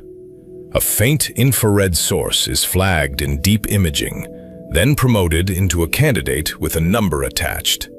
That number is Z equals 14.32, and it is both a distance proxy and a time claim. On screen, it begins as a few pixels that rise just above the background, barely there, yet persistent across exposures. The field around it is crowded with other specks, and the eye must be trained to ignore the brighter distractions. The first step is deliberately unromantic, because astronomy starts with counting photons. The detector records electrons freed by incoming light, and the pipeline turns those counts into calibrated flux. Behind the scenes, bias frames, dark current maps, and flat fields are applied so that the final image reflects sky, not electronics. At these limits, the difference between real and noise can be a handful of photons spread over hours. The image looks smooth from afar, but zoom in and it becomes grainy, like mist lit by moonlight. Even the background has structure, with subtle gradients that can tilt a measurement if they are not modeled. A single pixel is never the point, because the telescope's point spread function distributes light into a small pattern. The candidate is therefore measured with apertures and PSF fitting, and each choice changes the inferred flux by a small amount. Those small amounts matter because the signal-to-noise ratio hovers near the threshold where false positives begin to breed. When a source is this faint, the uncertainty is not just statistical. Systematic effects start to dominate. The question becomes uncomfortably basic. Are we measuring the galaxy or measuring our own reduction choices? Redshift is wavelength stretching caused by cosmic expansion, not a Doppler shift through static space. Space itself grows, and light traveling through it is stretched along the way. This is why the same galaxy can be described without implying it is racing through a fixed void. The scale factor is 1 divided by 1 plus z, so at z 14.32, the universe was about 1/15th its current size. In plain terms, every cosmic ruler was shorter, and every region was denser. Matter was also more tightly packed into filaments, so the first halos formed in an environment that was physically harsher and more pressurized. Every spectral feature is shifted by the same factor, so a rest wavelength becomes about 15.32 times longer at the detector. A line emitted in the ultraviolet can arrive as near infrared, and an optical line can drift into wavelengths our eyes never see. That simple multiplication is the heart of the claim, and it is also the trap. If the factor is wrong, then every downstream inference, age, mass, chemistry, tilts with it. The drama of z equals 14.32 is therefore not the number itself, but the cascade of consequences it triggers.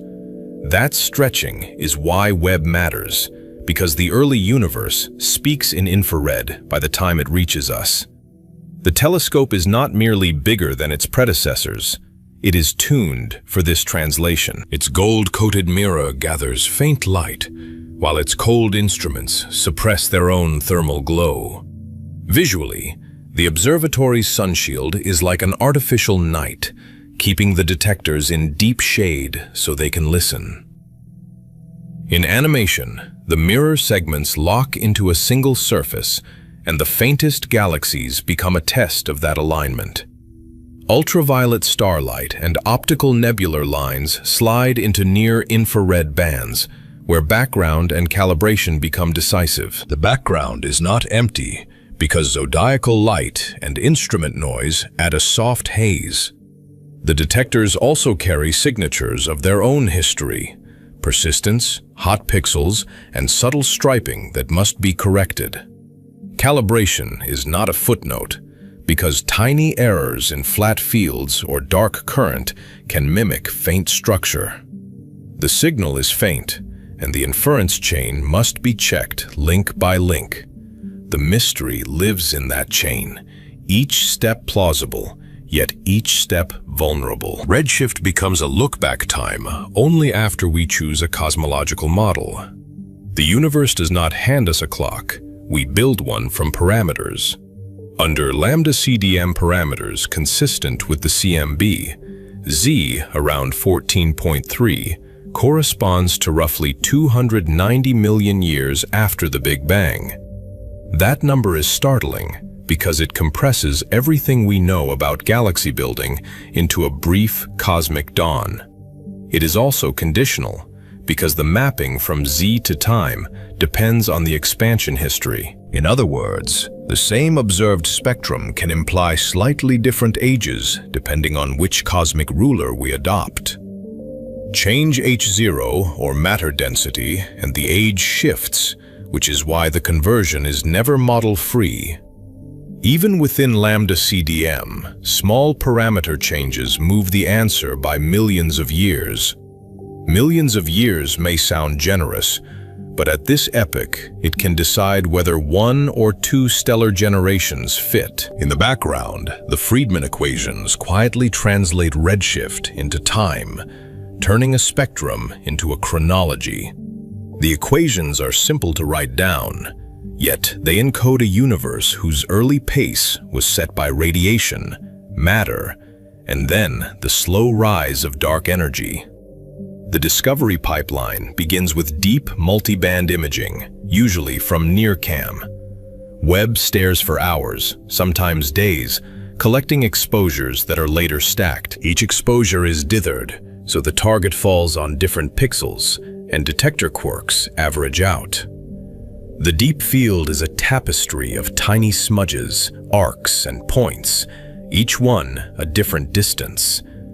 The human eye sees beauty, but the algorithm sees measurements, fluxes, uncertainties, and correlations. What looks like a serene patch of sky is, in practice, a matrix of probabilities.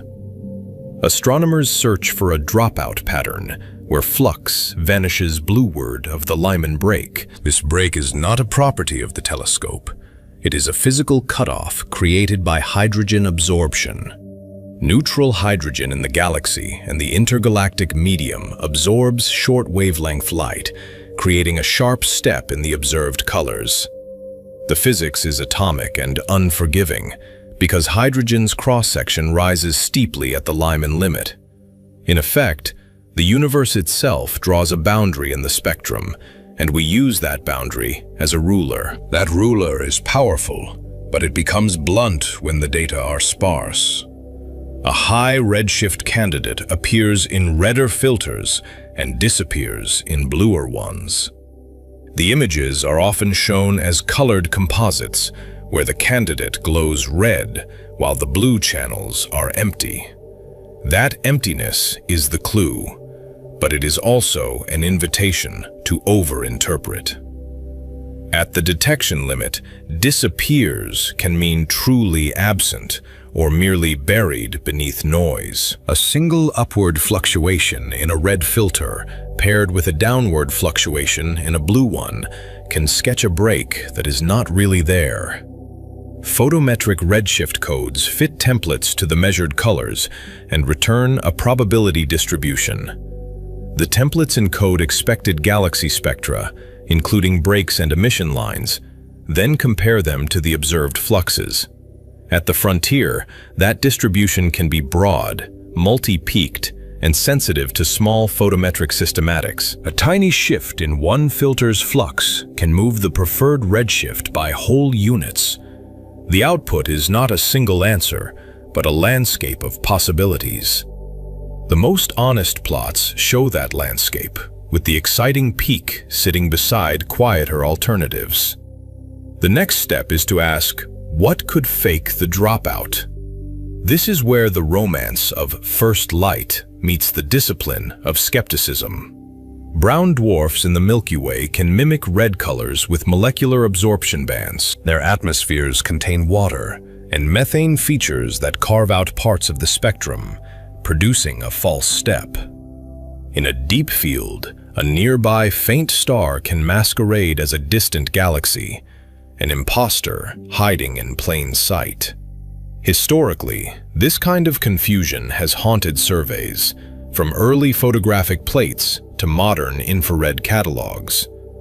Dusty galaxies at lower redshift can suppress blue light and imitate a break, especially when signal-to-noise is low. Dust grains absorb and scatter short wavelengths, reddening the spectrum and dimming the blue filters. A galaxy at Z2 or 3, heavily obscured, can look surprisingly similar to a pristine galaxy at Z14. The ambiguity is not a failure of effort, it is a consequence of limited information.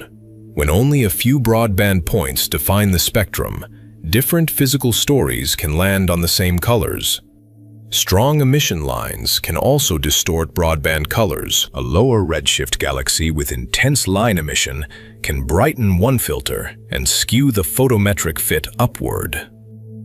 In broadband imaging, a narrow line can dominate the flux in a wide filter, making the continuum appear higher than it is. This effect is especially treacherous when the line falls near the center of a filter, where throughput is highest. The pipeline therefore tests alternative solutions, not just the most exciting one. The goal is not to prove a miracle, but to eliminate the mundane. Teams also check morphology and motion, because stars and galaxies behave differently. A point source profile and measurable proper motion argue for a nearby dwarf star. Proper motion is subtle, yet over years it can reveal a local object. A resolved or slightly extended profile supports a galaxy, though lensing and PSF effects complicate that judgment. Webb's point spread function has structure, and faint sources can blur into shapes that mislead. Even the act of stacking exposures can slightly broaden a source, so morphology is suggestive rather than decisive. Gravitational lensing is both a help and a hazard. A foreground cluster can magnify a background galaxy and make it detectable. The visual signature can be dramatic, thin arcs and stretched smudges curving around invisible mass. Yet magnification depends on a mass model, and errors in the model propagate into inferred luminosity, size, and stellar mass. Lensing can whisper "ancient," while quietly exaggerating what we think we see. The same cluster that reveals a faint object can also distort its apparent brightness into a misleading extreme. Before spectroscopy, contamination risk remains the central worry. The candidate list is filtered by consistency across instruments and reductions. Astronomers compare independent reductions because pipelines make choices about background estimation, cosmic ray removal, and pixel weighting. Independent teams often reprocess the same exposures because small choices in background subtraction can change faint fluxes. When the signal is near the noise floor, method becomes meaning. A robust candidate is one that survives multiple reasonable methods, not one that shines only in a single reduction. Spectroscopy is the gold standard because it can lock multiple features to one redshift. Imaging gives colors, but spectroscopy gives a map of intensity versus wavelength. NIRSpec disperses the light and searches for emission lines and continuum breaks at specific wavelengths. The spectrum is often shown as a jagged trace with error bars, and every bump becomes a potential headline. A robust redshift is not one line, but a pattern that fits only one solution.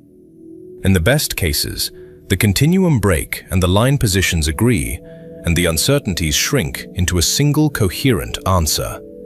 Historically, this is how redshift became reliable in the first place. Early galaxy redshifts were secured by matching multiple familiar lines, not by trusting a single feature. The same logic applies here, even if the features are faint and the wavelengths unfamiliar. The method is old, but the frontier is new. What changes is the difficulty, because the early universe offers fewer bright features and more absorbing hydrogen between us and the source. At Z above 10, the usual anchor line, Lyman alpha, is often suppressed by the neutral intergalactic medium. During the era of reionization, hydrogen between galaxies can absorb Lyman alpha photons before they reach us. That forces reliance on weaker lines, or rest optical lines, shifted into infrared. The absence of Lyman alpha is not disproof, but it removes a convenient cross-check. It turns the spectrum into a puzzle with fewer pieces. It also hints at the environment, because a strongly neutral medium is itself part of the cosmic story. For Z1432, the Lyman break should land near 2 microns in the observed frame. That sets where the continuum should drop and which filters should see the source. In a clean case, the flux rises in redder bands and collapses in bluer ones, matching the predicted edge. A mismatch between the break position and the photometry is an early warning sign. It suggests either an error in the measurement or a different physical explanation. The break is therefore both a distance indicator and a diagnostic of whether the entire interpretation is self-consistent. Then comes the oxygen claim, which is where the story turns from distance to chemistry. Astronomers infer oxygen through emission lines from ionized gas, not by detecting oxygen atoms directly. The galaxy's starlight energizes surrounding gas, and that gas radiates at specific wavelengths as electrons change energy states. The headline line is often O3, a forbidden transition of doubly ionized oxygen produced in H2 regions. Forbidden does not mean impossible.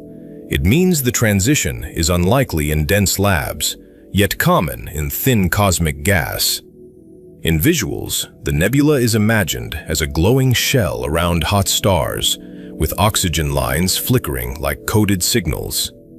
In practice, O3 is interpreted through line ratios and physical models. Its strength depends on oxygen abundance, but also on ionization parameter, electron temperature, and gas density. A hard radiation field from young massive stars can make O3 bright even at modest metallicity. In other words, brightness is not a direct meter of oxygen. It is a combined readout of conditions. The models try to untangle those conditions, but the data at Z14 are sparse. Even the electron temperature matters, because hotter gas boosts collisionally excited lines and can mimic higher abundance. At extreme redshift, line identification is a serious risk because the spectrum may contain only one or two significant peaks. A single peak can match different rest frame lines at different redshifts. The correct answer depends on whether other expected lines are present or absent. This is why the spectrum is not read like a label, but like a code, one that must be cross-checked. The code includes not just wavelengths, but relative strengths, continuum slope, and whether the implied physics makes sense. Line confusion is not hypothetical at these wavelengths. O3 at one redshift can be mistaken for H-alpha, O2, or other features at another redshift. Each alternative implies a different distance, a different age, and a different story. Even small wavelength calibration offsets can flip the preferred identification when the data are sparse. The stakes are high because the spectrum is narrow and the universe is wide. In a plot, the difference can look like a tiny horizontal shift, yet it rewrites hundreds of millions of years. Teams therefore look for consistency across multiple lines and the continuum shape. If O3 is real, H-beta may be nearby in the observed frame, and the ratio can be physically constrained. The O3 to H-beta ratio is sensitive to temperature and ionization, so it cannot be arbitrary. If the ratio is unphysical, the identification becomes suspect. The spectrum must tell a coherent physical story, not just a numerical one. Even non-detections matter, because a missing companion line can be as informative as a detected one. They also test whether the line could be an artifact. Noise spikes become more likely when many resolution elements are searched and only the highest peak is highlighted. This is a statistical trap. If you search long enough, something will look significant. Extraction choices, slit losses, and background residuals can create false features that look line-like. A faint bump can be born from imperfect subtraction of the sky, then promoted by expectation. The discipline is to ask how often such bumps appear in empty regions processed the same way. Assuming the redshift and the line hold, oxygen becomes a clock with a short fuse. Oxygen is forged in massive stars and dispersed by winds and supernovae. It is not primordial in meaningful amounts because the Big Bang produced mostly hydrogen and helium with traces of lithium. So oxygen is evidence of stellar processing, matter that has already lived inside stars. The claim is not merely a galaxy exists, but a galaxy has already evolved. It implies that the first stellar furnaces ignited, burned, and exploded, all before the universe reached 300 million years. The chemical maturity problem is a timing problem, not a philosophical one. In 290 million years, the galaxy must assemble a halo, cool gas, form stars, and survive feedback. It must then recycle enriched gas into new star formation that produces observable nebular emission. Each verb hides complex physics. Cooling requires radiating energy, collapse requires overcoming pressure, and feedback can reverse the entire process. The timeline is short, and the steps are not guaranteed. A viewer should feel the compression, as if the early universe is sprinting, while our models insist it should still be learning to walk. Massive stars can die in 3 to 10 million years, so enrichment can begin quickly. A single burst can seed the surrounding gas with oxygen through core collapse supernovae. The harder part is retention and mixing, because early halos are shallow and outflows are strong. Metals can be blown out, and reaccretion can dilute the enrichment with fresh, pristine gas. The galaxy must not only make oxygen, but keep enough of it where it can be seen. That where matters, because nebular lines come from dense ionized regions, not from diffuse gas drifting into intergalactic space. So the key question becomes cycles. How many star formation and enrichment cycles can fit before we take this snapshot? One cycle can happen fast, but multiple cycles require gas to cool again and collapse again under repeated disruption. Each cycle is a negotiation between gravity pulling inward and feedback pushing outward. The more violent the first stars, the more difficult the second generation becomes. The observation forces a practical question. Did this system find a way to keep rebuilding itself? Or are we catching a rare moment when everything aligned? There are astrophysical accelerators that could compress the timeline. Population 3 stars may be very massive, producing abundant oxygen quickly and injecting intense ionizing radiation. Their lifetimes are short, and their deaths can be energetic, enriching and reshaping their surroundings. A top-heavy initial mass function would steepen enrichment and brighten nebular lines. If early star formation favored giants, the chemical clock would tick faster than in today's galaxies. Yet that same violence can evacuate gas, so the accelerator comes with a built-in brake. Rapid starburst episodes can also front-load the history. If gas collapses efficiently into a dense central region, star formation rates can spike. The visuals here are almost cinematic, an embryonic galaxy flaring as clusters ignite, then dimming as winds clear the gas. Short bursts can dominate the light, making a young system look chemically advanced because the brightest regions are enriched. The observed galaxy may be caught at its most deceptive moment. What we call maturity could be a spotlight effect, where a small, enriched region outshines a larger, more primitive body. Efficient mixing can shorten the delay between enrichment and the next observable H2 regions. Turbulence from feedback can stir metals through the interstellar medium, though it can also expel them. Mixing is not instantaneous, because metals must travel from supernova remnants into colder star-forming gas. Dense environments and continuous inflow can keep fuel available despite losses. The galaxy may be simultaneously losing gas and gaining it, a chaotic balance in a growing halo. In simulation visuals, streams of cold gas thread into the halo like rivers, while hot bubbles push outward in the opposite direction.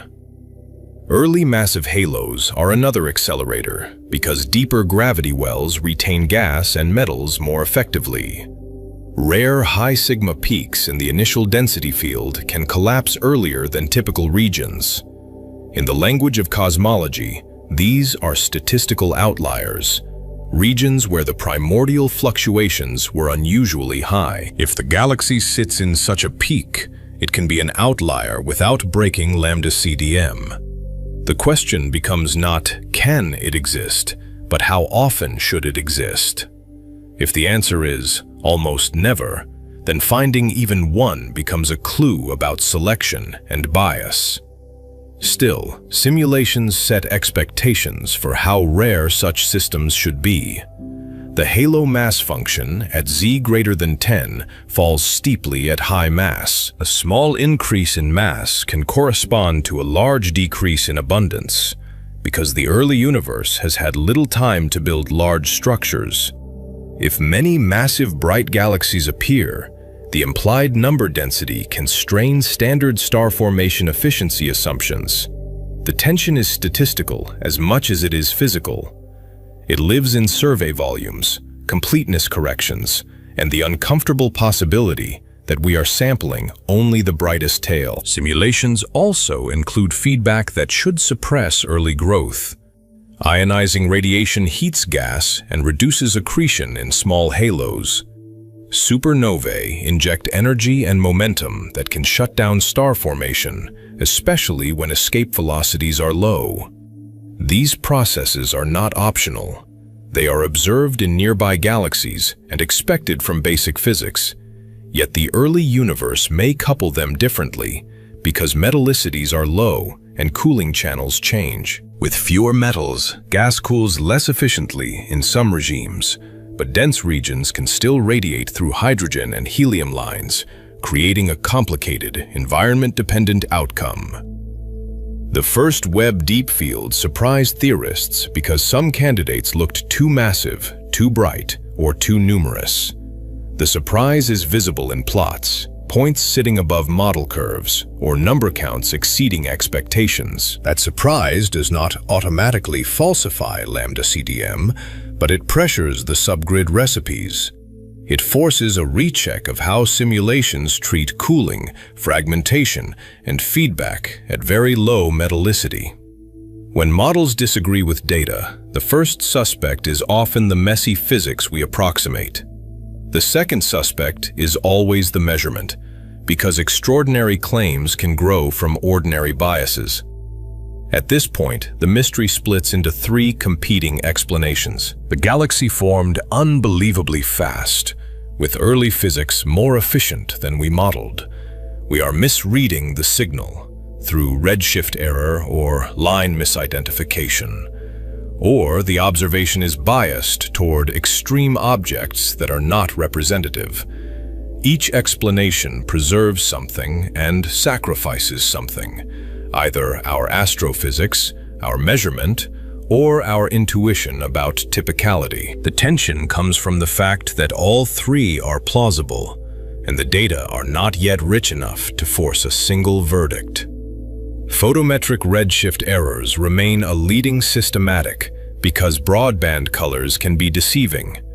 A dusty lower Z galaxy can masquerade as a high Z dropout. An emission line boosted filter can shift the best fit redshift upward without any true high Z break. The probability distribution may still include the mundane solution, but the headline tends to follow the peak. The discipline is to remember that a peak is not certainty. A careful viewer should ask what the second best solution is and how much probability it still carries. Spectroscopic systematics can also intrude. A marginal line detection can be overweighted when it matches an exciting hypothesis. If the line is misidentified, the redshift collapses to a more ordinary value, and the age problem dissolves. The same spectrum can support two narratives until additional lines break the tie. This is why follow-up is not a luxury. It is the method completing itself. In practice, the difference between hint and measurement is often just more photons, gathered patiently over more observing time. Lensing, magnification, misestimates are another lever. Overestimate magnification, and you underestimate intrinsic luminosity and mass, changing how extreme the galaxy seems.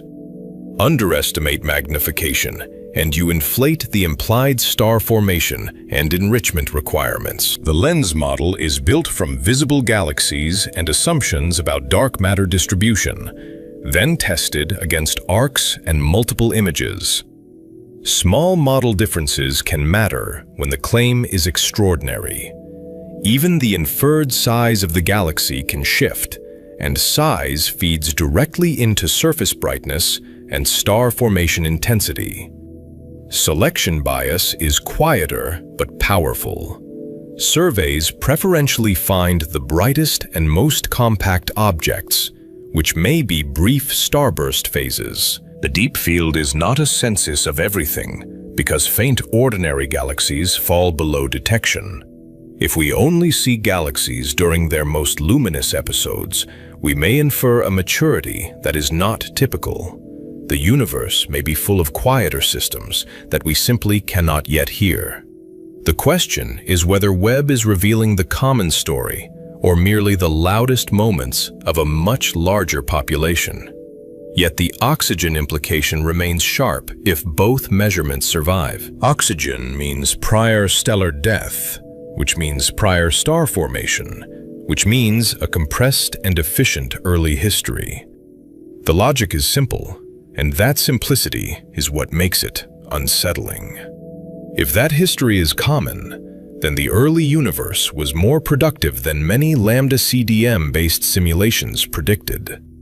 It would mean that stars, metals, and ionizing photons arrived earlier in bulk.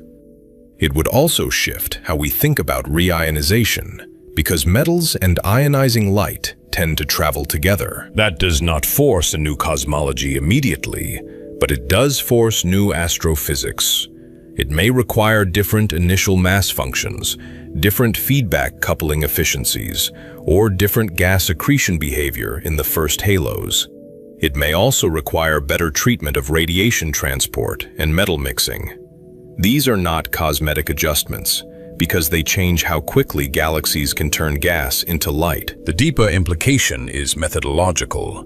The early universe becomes a laboratory where our approximations are stress-tested under conditions we cannot reproduce. The tension is therefore a test of our assumptions about the first stars. It is also a test of our measurement chain, from imaging to extraction to line identification. Each link can fail quietly, and each link can be strengthened with targeted follow-up. The most productive posture is neither belief nor dismissal, but reconstruction, rebuilding the claim from the bottom up. In a sense, the chapter is not about a galaxy, but about how science behaves when it approaches the edge of what can be measured. The practical next step is more spectroscopy at higher signal-to-noise and broader wavelength coverage. Multiple lines reduce degeneracy and expose misidentifications. A secure redshift plus a consistent set of nebular diagnostics would turn the oxygen claim from provocative to unavoidable. With more coverage, the spectrum becomes less like a hint and more like a fingerprint. The goal is redundancy, because redundancy is what turns a fragile inference into a stable conclusion. Until then, the story stays balanced on conditional language.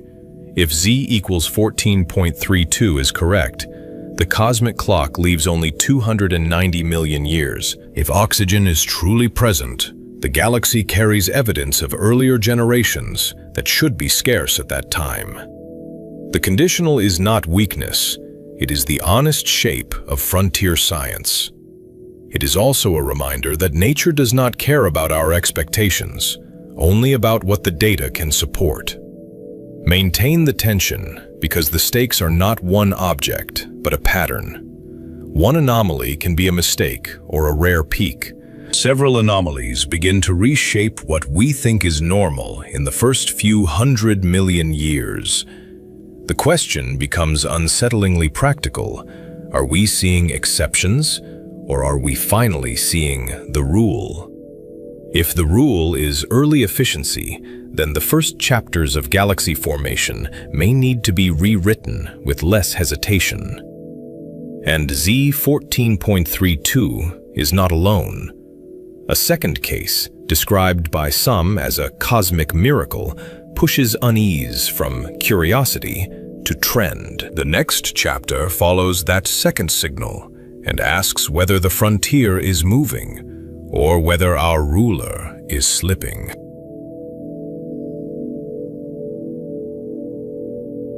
And Z1432 is not alone. A second early candidate arrives with its own headline language, and its discoverers call it a cosmic miracle.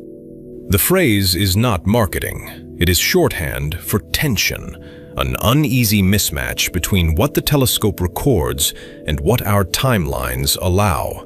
The galaxy appears too bright for its supposed distance, too massive for its supposed age, and too organized for the era. It is the kind of object that makes a plot look wrong before anyone knows which assumption is guilty.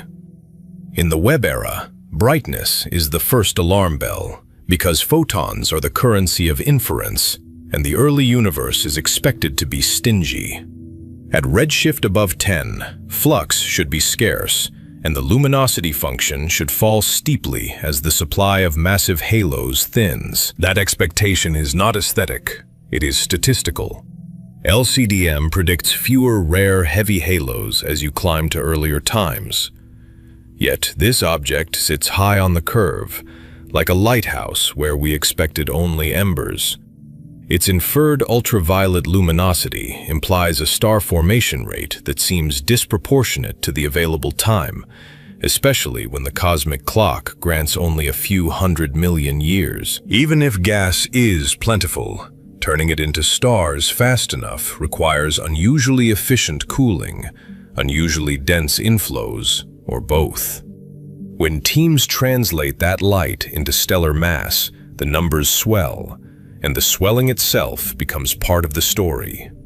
The best-fit spectral models can imply billions of solar masses assembled within a few 100 million years, which is a demanding schedule for any theory of hierarchical growth. It is demanding because halos must form, merge, retain gas, and keep forming stars despite feedback that should blow gas back out. That is why the word miracle appears in papers and talks. It signals that standard expectations feel stretched before anyone claims new physics, before anyone rewrites a textbook, and before the community agrees on a single redshift. In astronomy, miracles often mean we are missing a correction, but sometimes they mean we are missing a mechanism. To appreciate the tension, it helps to picture what bright means at these distances. Webb collects infrared photons that began as ultraviolet starlight, then were stretched by expansion until their wavelengths doubled, tripled, and more. The telescope is not seeing a nearby beacon. It is catching a faint, reddened echo that should be vanishingly small. Each detected photon is a survivor of absorption by intergalactic hydrogen, detector noise, and the simple dimming of distance. Even the act of finding such a source is a triumph of technique. The detector stares for hours, stacking exposures while cosmic rays are rejected and background patterns are modeled away. Calibration frames remove subtle detector drifts, and careful mosaicing aligns stars to fractions of a pixel. In the final mosaic, the candidate appears as a compact smudge, just a few pixels across, yet it carries an argument about the early universe. The visuals almost hide the drama. A dark field is peppered with faint galaxies, and the miracle is a slightly brighter dot with a suspiciously sharp color break. That break is not just a color, it is a physical boundary. Ultraviolet light shortward of Lyman alpha is shredded by neutral hydrogen along the line of sight. Now, widen the frame beyond one object. Webb deep fields and lensing cluster programs keep producing similar candidates, and the surprise becomes statistical rather than anecdotal. The story shifts from, "What is this galaxy?" to, "Why does the sky contain so many like it?" The shock is not only that one galaxy looks mature. The shock is that multiple bright candidates appear at Z greater than 10, then at Z greater than 12, and they do so across independent teams and independent reductions, different pipelines, different photometric apertures, different background models, and still the same uneasy brightness keeps resurfacing. In Lambda CDM, the earliest massive halos are rare peaks in the primordial density field. Those peaks originate in tiny fluctuations measured in the cosmic microwave background, then amplified by gravity over time. The predicted number density drops rapidly with redshift, so survey volume matters. And so does the probability of catching a rare fluctuation. A small field probes a narrow cosmic volume at extreme redshift, like looking through a drinking straw at a vast landscape. If it still contains several bright sources, the implied abundance rises uncomfortably fast, and the rare peak explanation begins to feel overworked. The straw is narrow not because Webb is small, but because the early universe offers only a thin slice of co-moving volume per unit redshift. This is where luminosity functions become a plot with stakes. Observers count galaxies per unit volume per unit brightness, then compare those counts to model curves that encode assumptions about halo growth, star formation efficiency, and feedback. The curves are not mere fits. They are compressed theories. Each bend reflects a balance between gravity pulling in and energy pushing out. Early Webb counts often sit above pre-Webb forecasts, especially at the bright end where theory predicted a sharp drop. That gap can shrink with revised completeness estimates and better treatment of contamination, but it has not vanished across all programs. The bright end matters because it is where rare halos live, and where small number statistics can still carry enormous leverage. The temptation is to treat the gap as a crisis, because a clean plot invites a clean verdict. The discipline is to ask how the gap could be manufactured by selection and by inference, since every step from pixel to physical mass contains a choice. In the history of deep surveys, apparent excesses have sometimes dissolved after better photometry and sometimes hardened into new populations. Start with the simplest bias. We do not see typical early galaxies. We see the brightest tail that survives detection thresholds, and that tail is not a fair sample of the underlying population. The earliest catalogs are, by design, lists of winners in a contest of visibility. At the edge of sensitivity, surveys are biased toward compact sources, because surface brightness matters as much as total light. Compact sources have higher surface brightness, and they are easier to detect against the infrared background and easier to separate from neighboring objects. A diffuse galaxy with the same total flux can be missed because its light is spread thinly across too many pixels. The same bias favors short-lived phases. A galaxy caught during a burst can dominate a catalog, even if the burst lasts briefly, because the selection is made on light rather than on time-averaged star formation. In other words, we may be catching fireworks and mistaking them for steady lamps. There is also a subtler bias in how candidates are defined.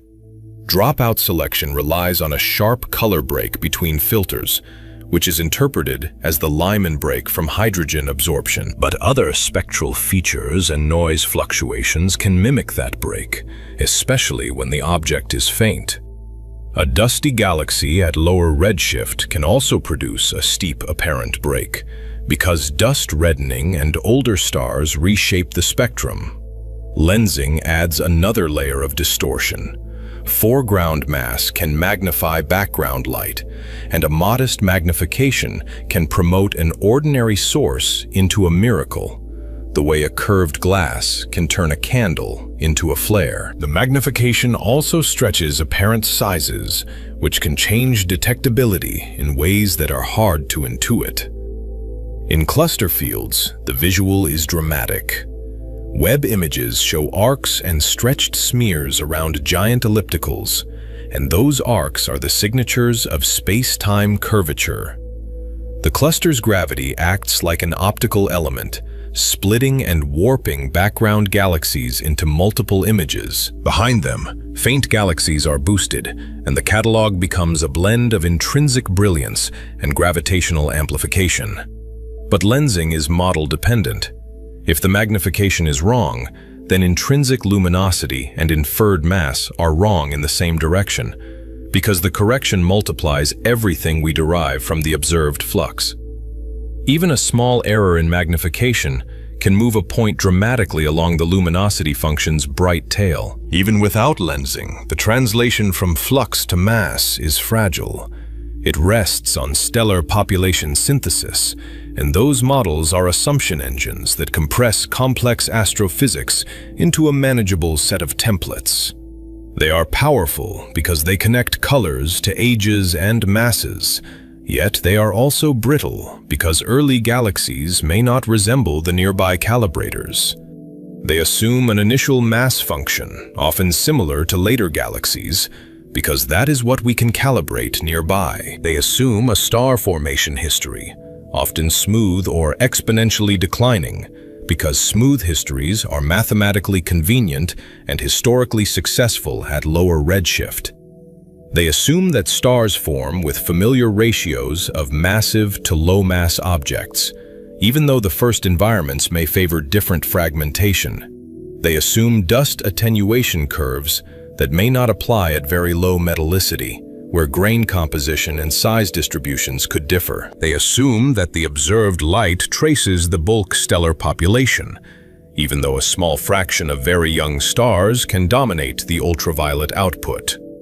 They also assume that starlight is the main power source, even when accretion could contribute. At z above 10, each assumption becomes a lever. Move one lever slightly, and the inferred mass can shift by factors, not percentages, because the mass-to-light ratio is the hinge on which the whole estimate swings. The same photometric points can be fit by a young low-mass burst or an older higher-mass population, and the difference is physically enormous. Nebular emission is a major lever, and it is easy to underestimate when working from broadband photometry. Strong emission lines can contaminate broadband filters, inflating the apparent continuum and pushing masses upward, even when the underlying stellar continuum is modest. This is especially treacherous because Webb's wide filters are designed to gather photons efficiently, not to isolate individual lines. The physics is straightforward, but unforgiving.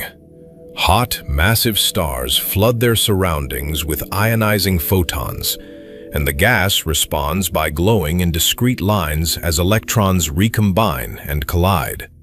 Those lines can be so strong that, when redshifted into a wide filter, they masquerade as extra starlight. A single-line complex can lift a broadband flux by tens of %, which then propagates into a much larger mass estimate. The same lines can also fake a Balmer break. A line-boosted color can mimic an older stellar population, even when the stars are extremely young, and that false break nudges the fit toward higher ages and higher masses.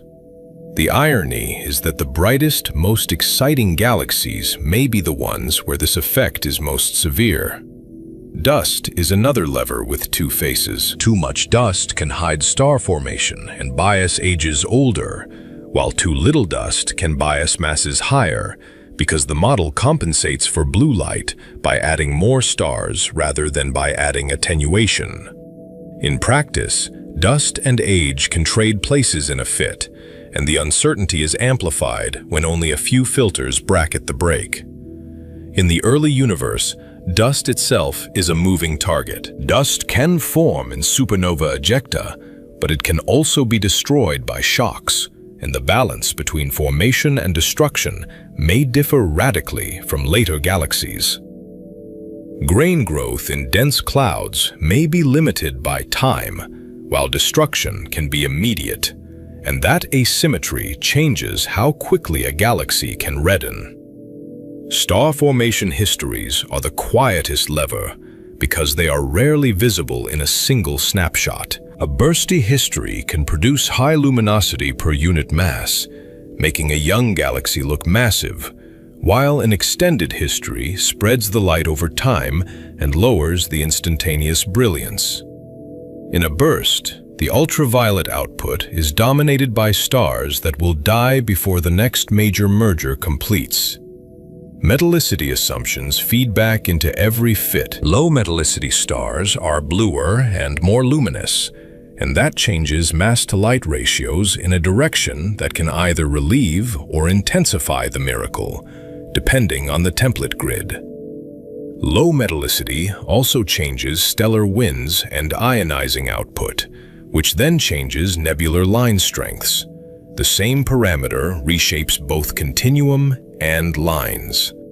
So the cosmic miracle can be partly a bookkeeping miracle. The galaxy is real, but the miracle may live in the conversion pipeline, in the way we translate a handful of colors into a population history. The deeper point is methodological.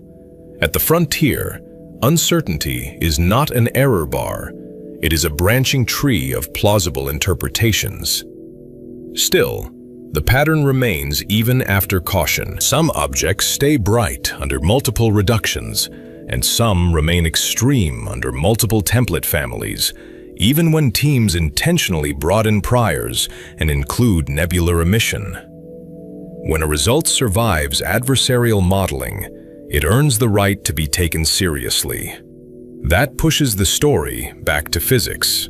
If the masses and rates are even roughly right, then early galaxy assembly was unusually efficient, and the universe wasted little time turning gas into stars. Efficiency here means not only forming stars, but keeping them, retaining baryons in shallow potential wells despite violent feedback. Efficiency can rise without breaking cosmology. Gas accretion can be rapid in dense early filaments, and cooling can be helped by high densities because the cooling rate increases when particles collide more often. In a denser universe, the same physical processes run faster, and the cadence of collapse can quicken. Rare peaks can collapse early. A galaxy in a high sigma region can begin forming stars sooner than a typical region, and it can keep being fed because the surrounding environment is overdense and the inflow is persistent. The cosmic web at these epochs is not a gentle network, it is a set of narrow rivers funneling gas into the first nodes. Extreme starbursts can compress the timeline. A compact gas reservoir can convert into stars quickly, then generate intense nebular emission, and the resulting ultraviolet output can make a small system look like a giant. The burst can also be self-limiting, because the same massive stars that light the galaxy can disrupt the gas on short timescales. A top-heavy initial mass function can also help, at least in the sense of light production. More massive stars per unit mass means more ultraviolet light and faster oxygen production, because the most massive stars burn quickly and end as core collapse supernovae. But that same top-heavy population changes the inferred mass, because our usual conversions assume many faint, long-lived, low-mass stars.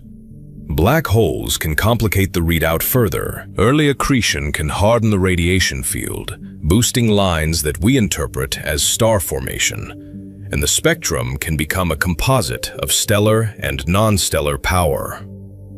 In a compact early galaxy, an accreting black hole can be both small and influential, like a pilot flame inside a bright furnace. An active nucleus can also mimic maturity. Line ratios and continuum slopes can shift, and a small AGN can dominate a faint galaxy's spectrum, especially when the host is compact and the accretion is efficient. The danger is not that AGN exist, but that they can bias the very diagnostics used to infer stellar mass and age. Historically, astronomy has seen this confusion before. Quasars were once mysterious radio stars, and only later did the community accept that accretion could outshine an entire galaxy. In the Webb era, the question returns in miniature. How often does a black hole hide inside an early galaxy's glow? And if it does, how many miracles are actually accretion-powered imposters? Now return to oxygen, because oxygen is the anchor of the central question. Oxygen lines do not simply say bright, they say processed. Matter has been through stars and returned to gas. They are chemical timestamps, and they are also thermometers, because their strengths depend on temperature and ionization. The second galaxy's miracle status often includes chemical hints. Some candidates show strong O3 or other metal lines at implausibly early times, and those lines carry the implication that heavy elements already exist in the interstellar medium. In practice, the evidence can arrive indirectly first, as a broadband excess that suggests a line complex has entered a filter. To see why this matters, remember what oxygen is. Oxygen is not made in the Big Bang in meaningful amounts. It is forged in stellar interiors and dispersed by supernovae and winds. If oxygen is present, then at least one previous generation of massive stars has lived and died.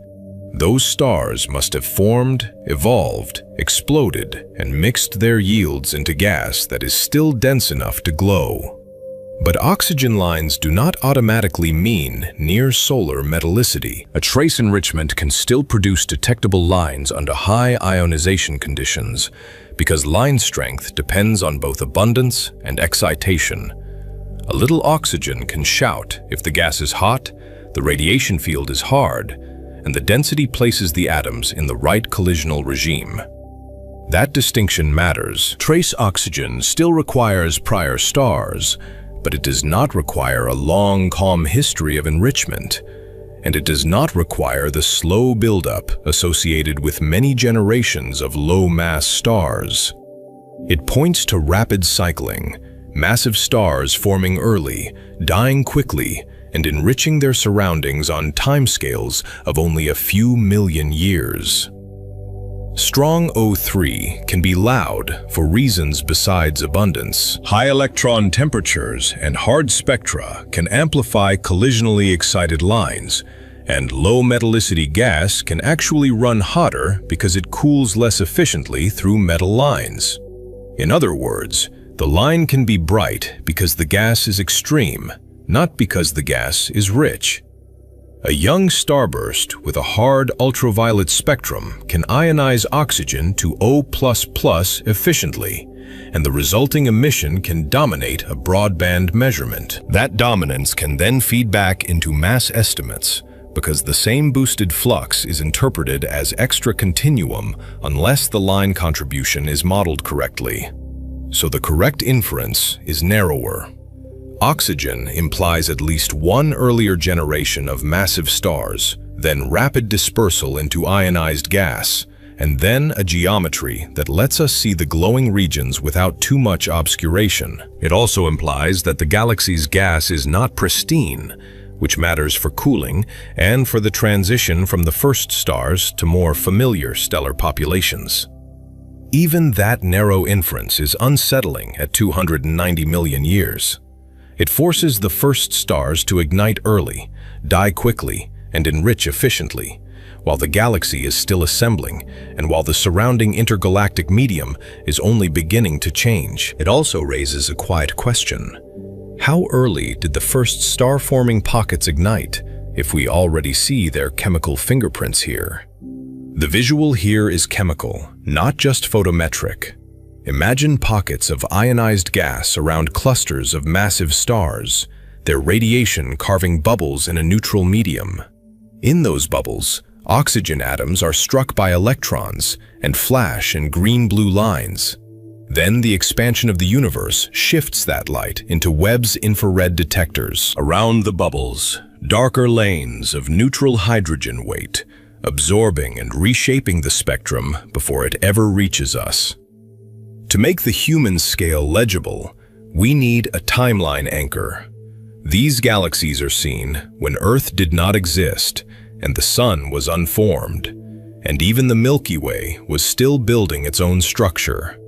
The Milky Way's oldest stars were only beginning to assemble into a recognizable halo, while these distant systems were already lighting up their neighborhoods. Complex life is far younger than this light.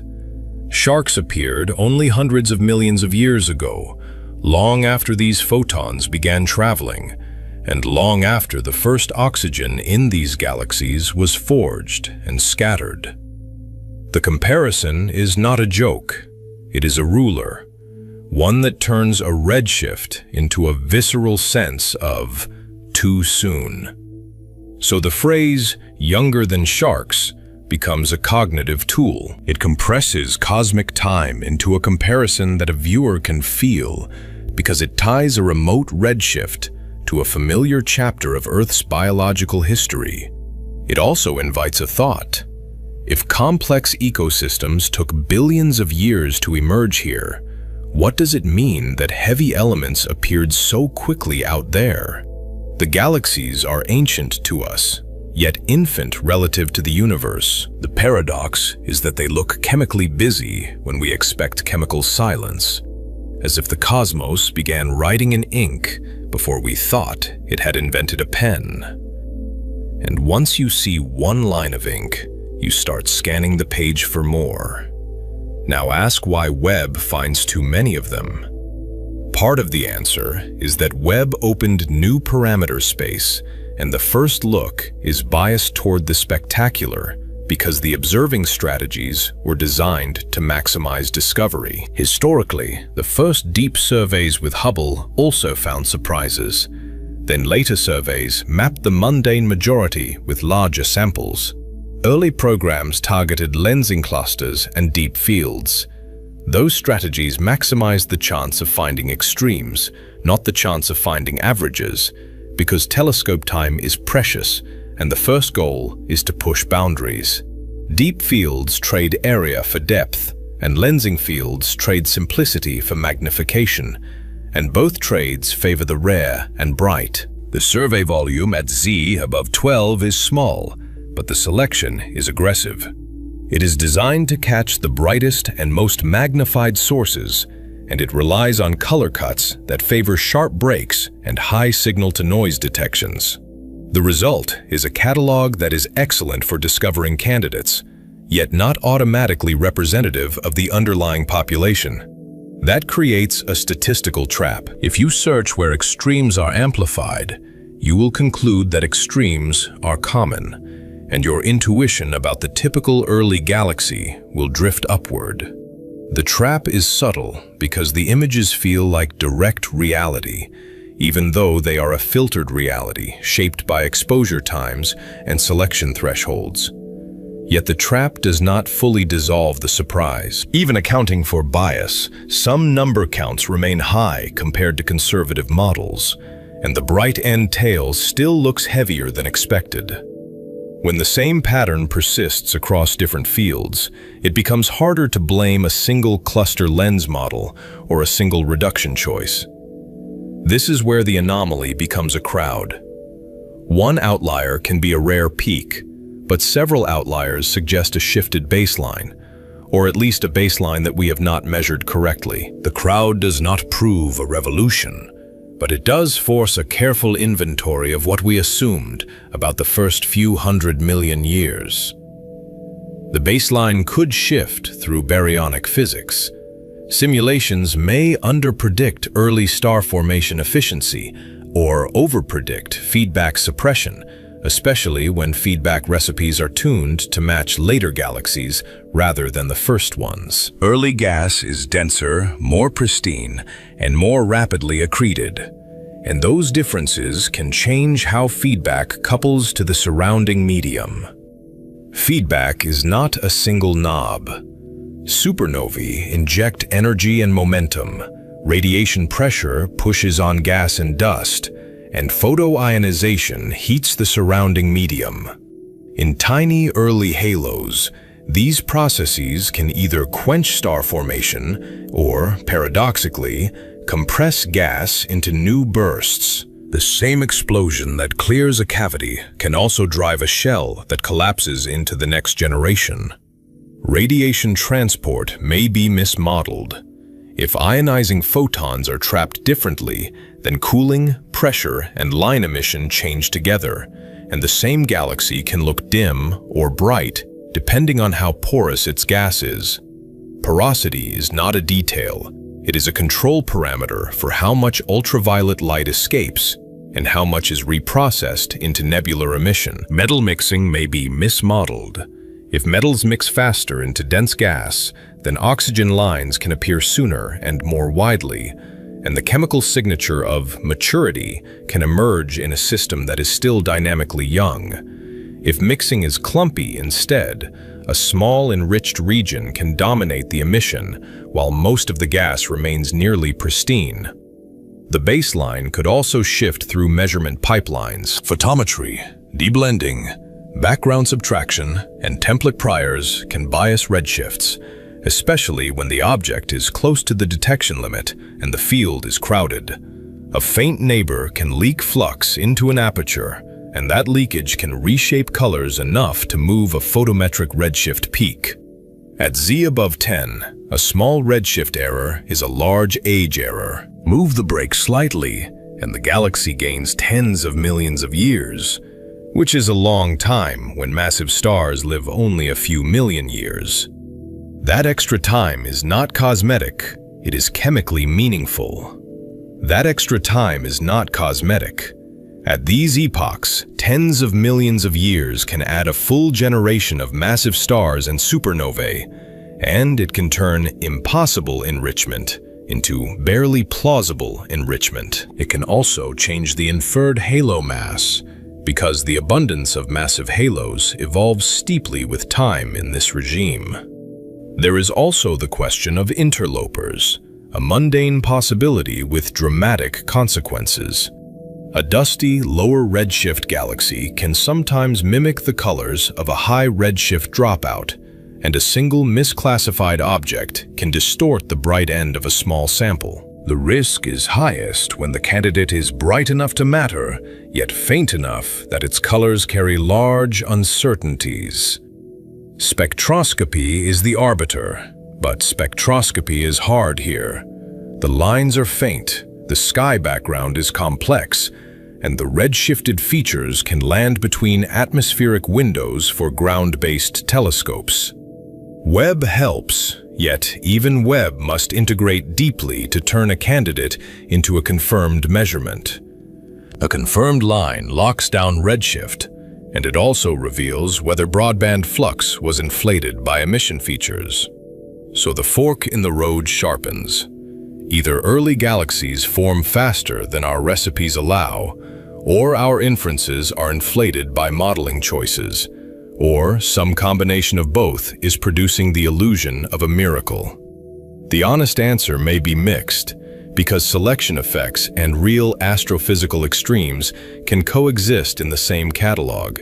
A third branch sits deeper. If the cosmic clock is slightly off, then the ages we assign to these redshifts are systematically wrong, and the tension we feel may be partly a calendar problem. In that case, the galaxies are not less impressive, but the accusation of too early becomes less secure. Changing the clock is not easy. The clock is tied to lambda CDM parameters constrained by the CMB, and those constraints interlock tightly because the acoustic peaks encode geometry, matter density, and expansion history. The early universe left a precise imprint, and any late time adjustment must still fit that imprint without breaking the rest of the pattern. But the clock is already under stress elsewhere. The Hubble tension is a disagreement about expansion rate, and it is a disagreement about time, because a faster expansion today implies a different integrated history of the scale factor. The dispute is not merely about a number. It is about whether two methods of measuring the universe's stretch can be reconciled. Now connect the threads. If h0 is higher than the CMB inferred value, then the universe expands differently, and the Z to age mapping shifts, altering how much time early galaxies had to assemble. That shift could ease some early galaxy timing pressure, or it could worsen it depending on the model, because changing expansion history can also change structure growth. Either way, it changes the stakes, and it forces consistency checks across independent datasets. A model that gives early galaxies more time must still produce the right clustering, the right lensing statistics, and the right CMB peak structure. The miracle, in other words, cannot be solved in isolation. Webb was built to see first light, not to adjudicate H0. Yet Webb's data feed the same distance ladder, and they can move its rungs, because improved infrared resolution refines Cepheid measurements and reduces crowding errors in host galaxies.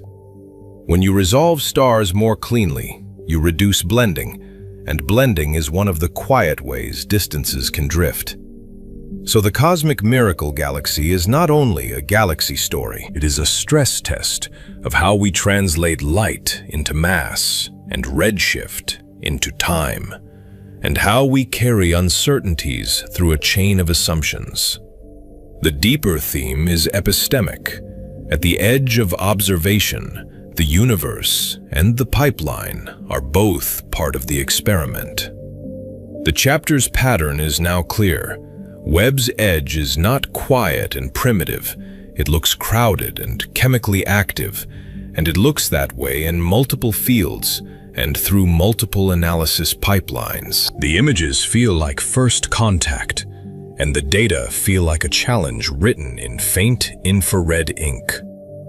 Unless we are being fooled, we could be fooled by selection, by lensing, by emission line contamination, or by priors baked into templates, small choices that become large conclusions at the frontier. The frontier is where systematic errors stop being footnotes and start being protagonists. Or we could be watching the universe reveal a faster early growth mode that would keep cosmology intact while rewriting baryonic history, and it would force simulations to treat early gas physics with greater realism. It would also reshape our expectations for reionization, because brighter early galaxies can ionize their surroundings more quickly. Or we could be facing a deeper revision. Dark matter properties, early expansion history, or new energy components could alter structure growth, changing how quickly rare peaks collapse and how early star formation ignites. Each possibility has a signature, and the job now is to separate signatures from mirages. At this stage, the honest posture is conditional. The crowd of anomalies does not yet convict lambda CDM, but it does demand a careful audit, and it demands patience with uncertainty as the sample grows. In astronomy, revolutions are often slow, because confirmation requires not just more objects, but better measurements of the same objects. Now the story turns from galaxies to the clock that dates them. If the distance ladder and the cosmic clock are even slightly off, inferred ages shift, and the meaning of too early changes with them. That leads directly into the Hubble tension. Webb did not merely observe it, it unexpectedly worsened it, and the next chapter follows that fracture.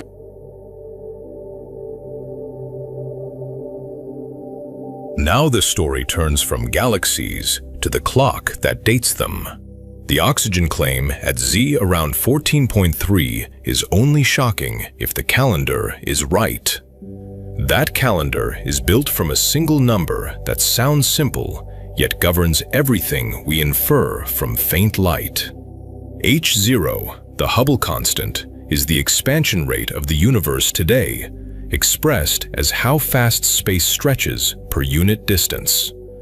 On screen, it is easy to picture as a grid drawn across the cosmos, every square slowly swelling. In the nearby universe, H0 links redshift to distance, where recession velocities scale roughly linearly with distance. That relation is the modern echo of Edwin Hubble's original 1920s discovery, when galaxies first revealed that the universe is not static.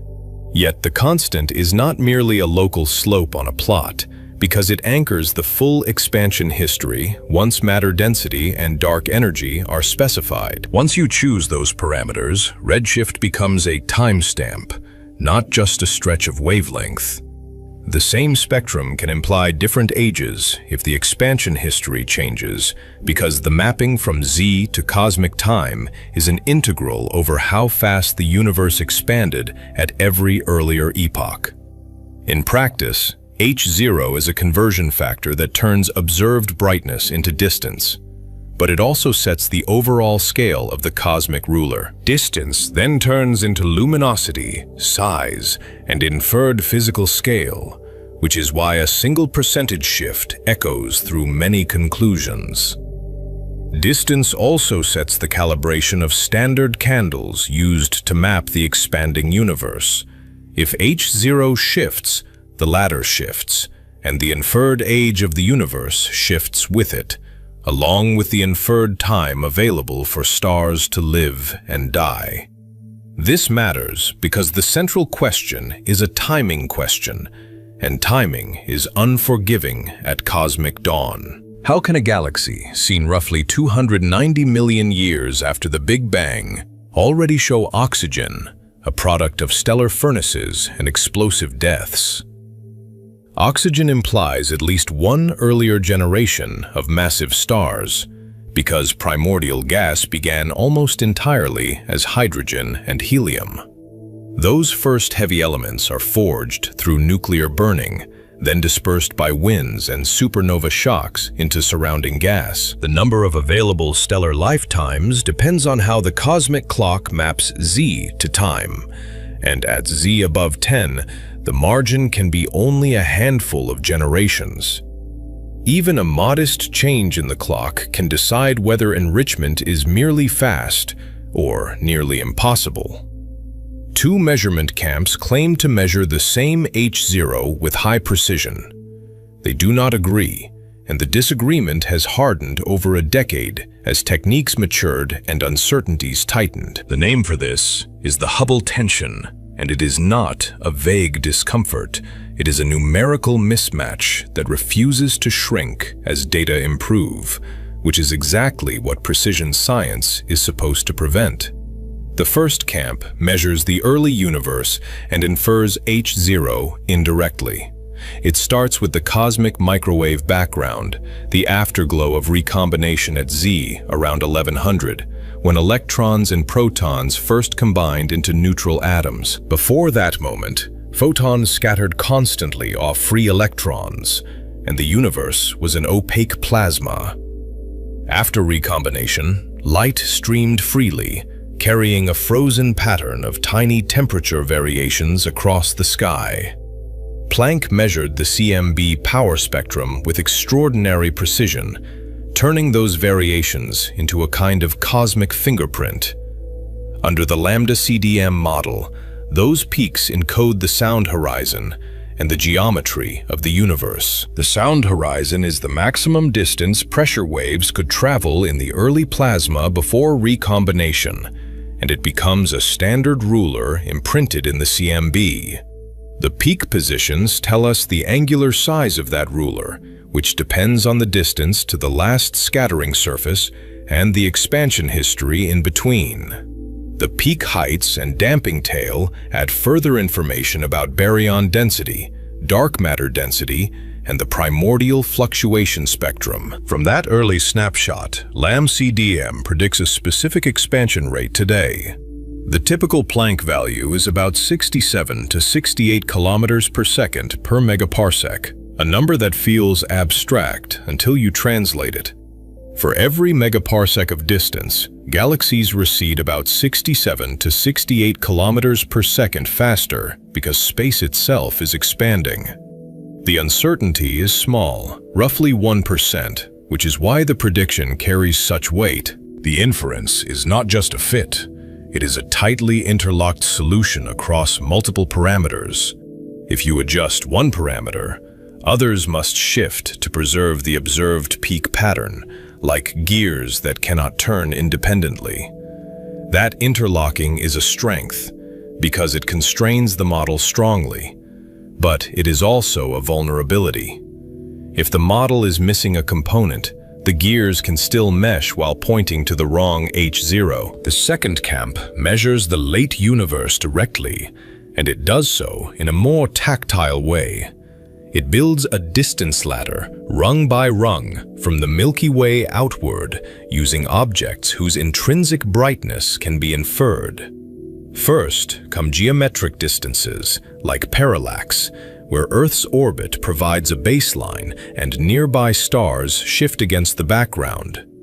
Modern parallax measurements, especially from Gaia, have made this rung far sturdier than it was a generation ago. Parallax calibrates Cepheid variable stars, luminous pulsators whose brightness rises and falls with a stable period.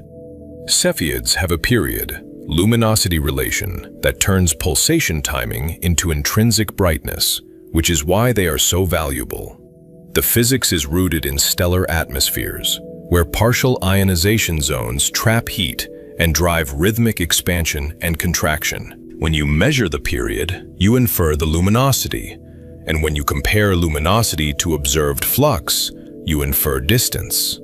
Cepheids then calibrate Type 1a supernovae in the same host galaxies. Type 1a supernovae act as standardizable candles across cosmological distances because their light curves and colors correlate with peak brightness. The prevailing picture is a thermonuclear explosion of a white dwarf pushed toward instability, although the exact progenitor channels may vary. What matters for the latter is that, after correction, they can be compared across hundreds of megaparsecs.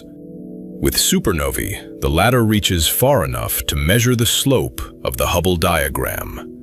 That slope is H0, measured in the local universe, where the expansion dominates over most peculiar velocities. On a plot, it looks almost too clean. Redshift on one axis, brightness-derived distance on the other, and a line whose steepness encodes the cosmic expansion rate. Yet every rung beneath that line must be calibrated correctly, or the slope inherits the bias. The local distance ladder tends to find H0 around 72 to 74 kilometers per second per megaparsec. The uncertainty has also shrunk to about 1 to 2%, which is why the disagreement has become so consequential. The gap between 67 and 73 is only about 9%, a difference that might once have been shrugged off. Yet the error bars are so small that the discrepancy is statistically significant, and it persists across updates. That is what tension means in modern cosmology. It is not a dramatic factor of 2. It is a small percentage with high confidence, the kind that forces you to interrogate every assumption. It is a conflict between two precise answers that should converge if the model and the measurements are both sound. When precision rises and disagreement remains, suspicion turns to hidden systematics, quiet biases that move results without announcing themselves. Systematics are the first suspect because both methods are complicated, and complexity breeds subtle error. The CMB inference depends on a model, and the model could be incomplete in ways that mimic a different H0. The distance ladder depends on calibration, and calibration can drift through subtle biases in photometry, selection, and astrophysical environment. The scientific instinct is to search for the quiet error that could move a number by a few percent, because a few percent is all it takes. In the distance ladder, the quiet errors have names, and they sound almost mundane. Dust extinction dims and reddens Cepheids, biasing inferred distances if not corrected, because the star appears fainter than it truly is. Crowding and blending in distant galaxies can make Cepheids look brighter than they are, because neighboring stars leak into the same resolution element.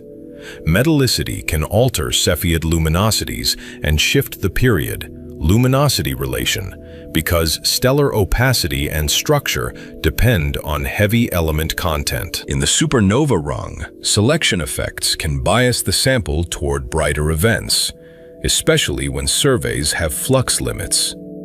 Host galaxy properties can correlate with standardized supernova brightness, hinting that environment leaves a residual imprint even after corrections.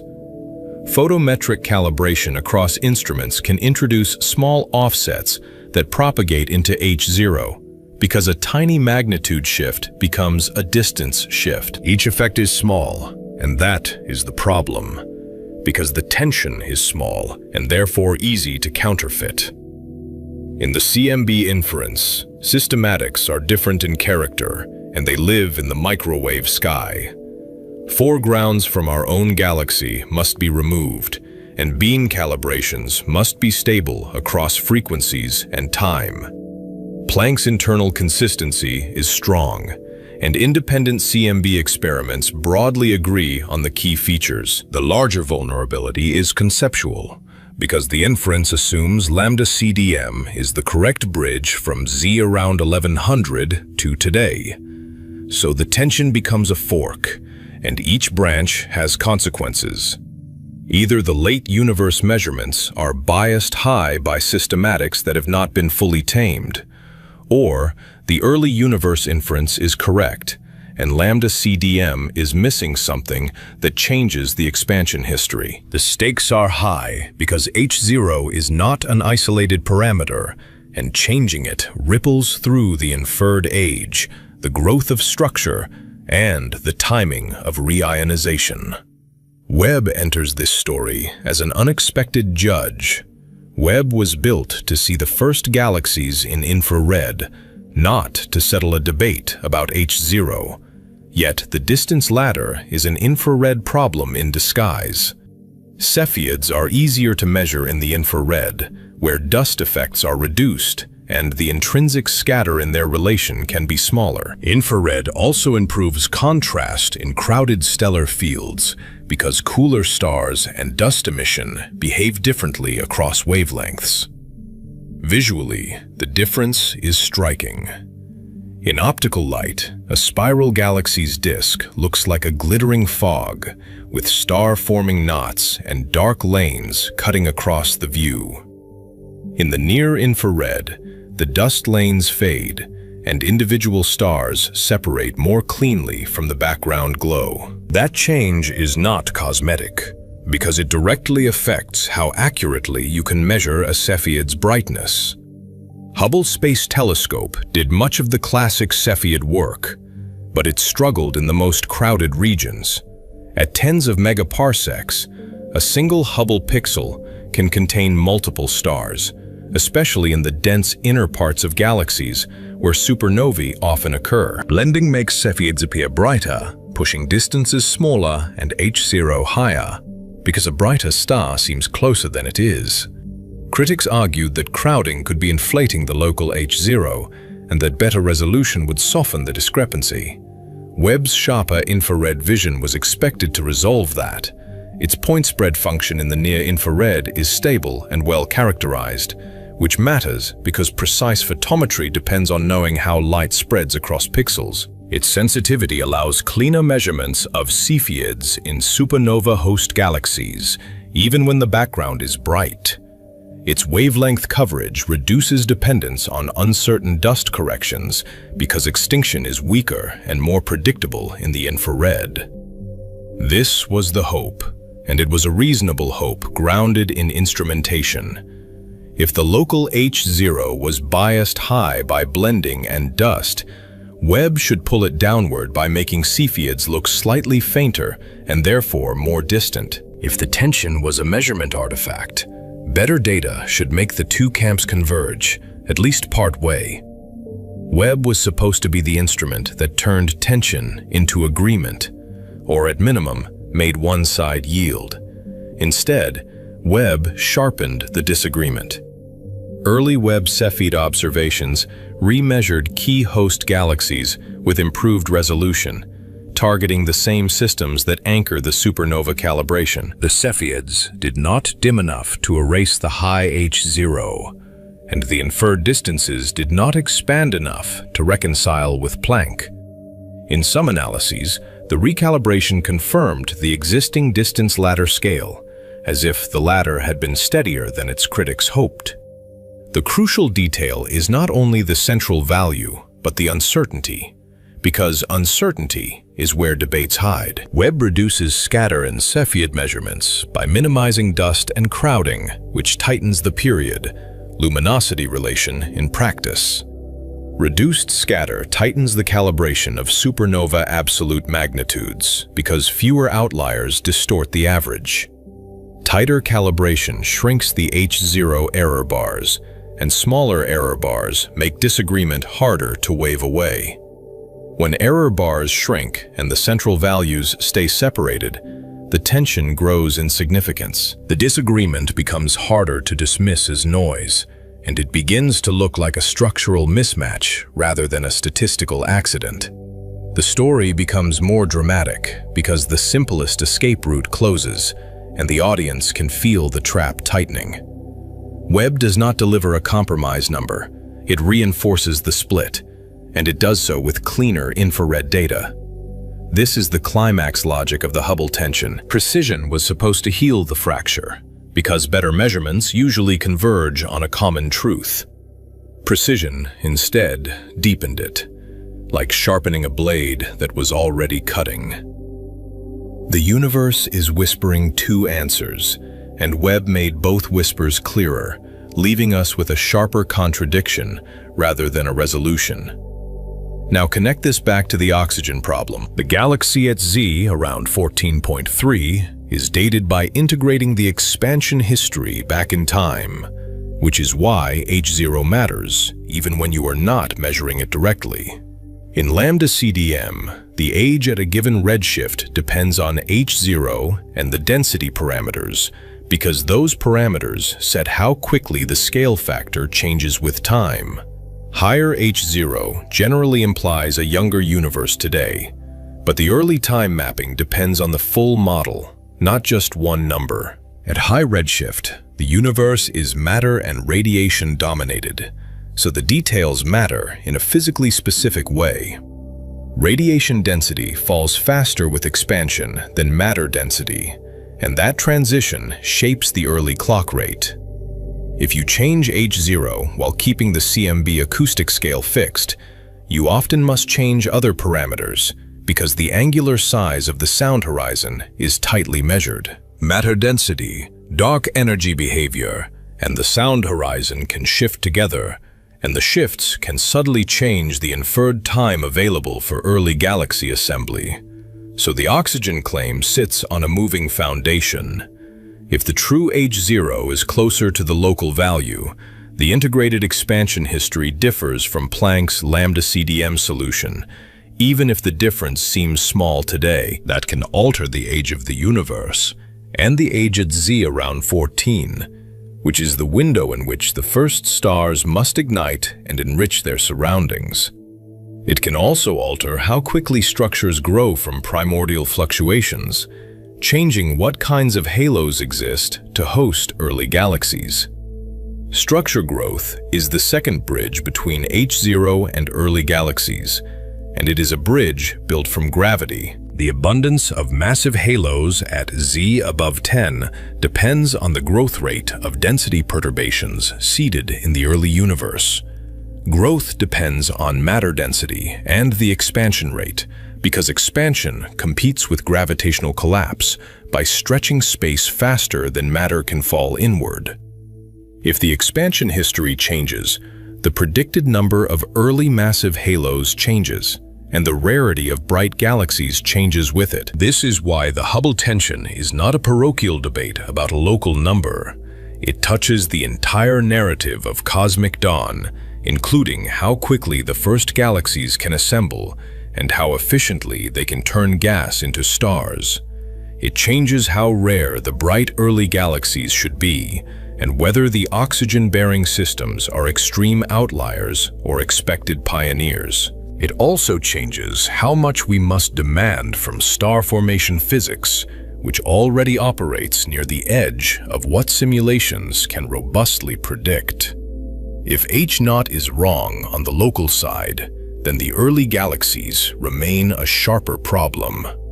The timeline stays tight, and the models must explain rapid enrichment and rapid assembly with little room for delay. The oxygen line then pressures astrophysical recipes like initial mass functions and feedback coupling because massive stars must form quickly and recycle material efficiently. The clock stays strict, and the galaxies look too mature, as if they have lived longer than the universe allows. If H0 is not wrong on the local side, then the model bridge from the CMB to today is incomplete, and that incompleteness must be specific. The CMB inference would be pointing to missing physics in the early universe, not merely a bookkeeping error. That missing physics would have to raise the inferred H0 while preserving the CMB peak structure, which is a difficult constraint. It would also need to remain consistent with baryon acoustic oscillations and lensing, which act like additional locks on the same door.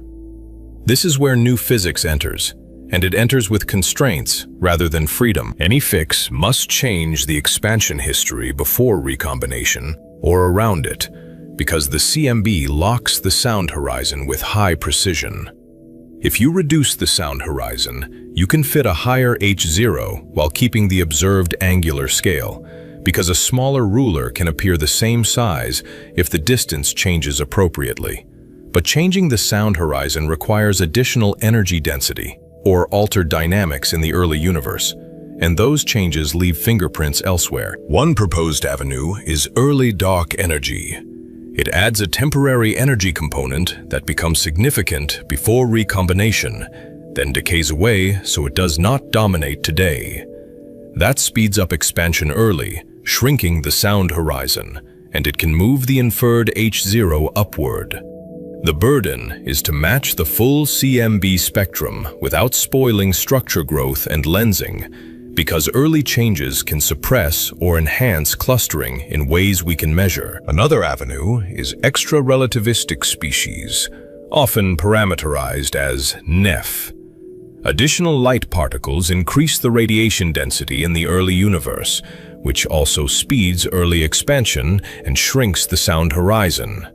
The burden is to remain consistent with primordial nucleosynthesis, because the early expansion rate affects the production of light elements like helium and deuterium.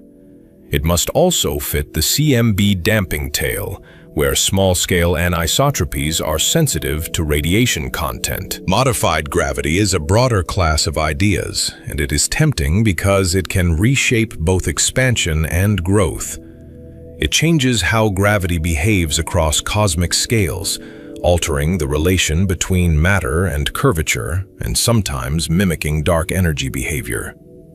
Some models can shift inferred parameters while leaving certain distance measures nearly intact, at least superficially. The burden is to satisfy solar system tests, gravitational wave constraints, and large-scale structure observations simultaneously, which is a demanding combination.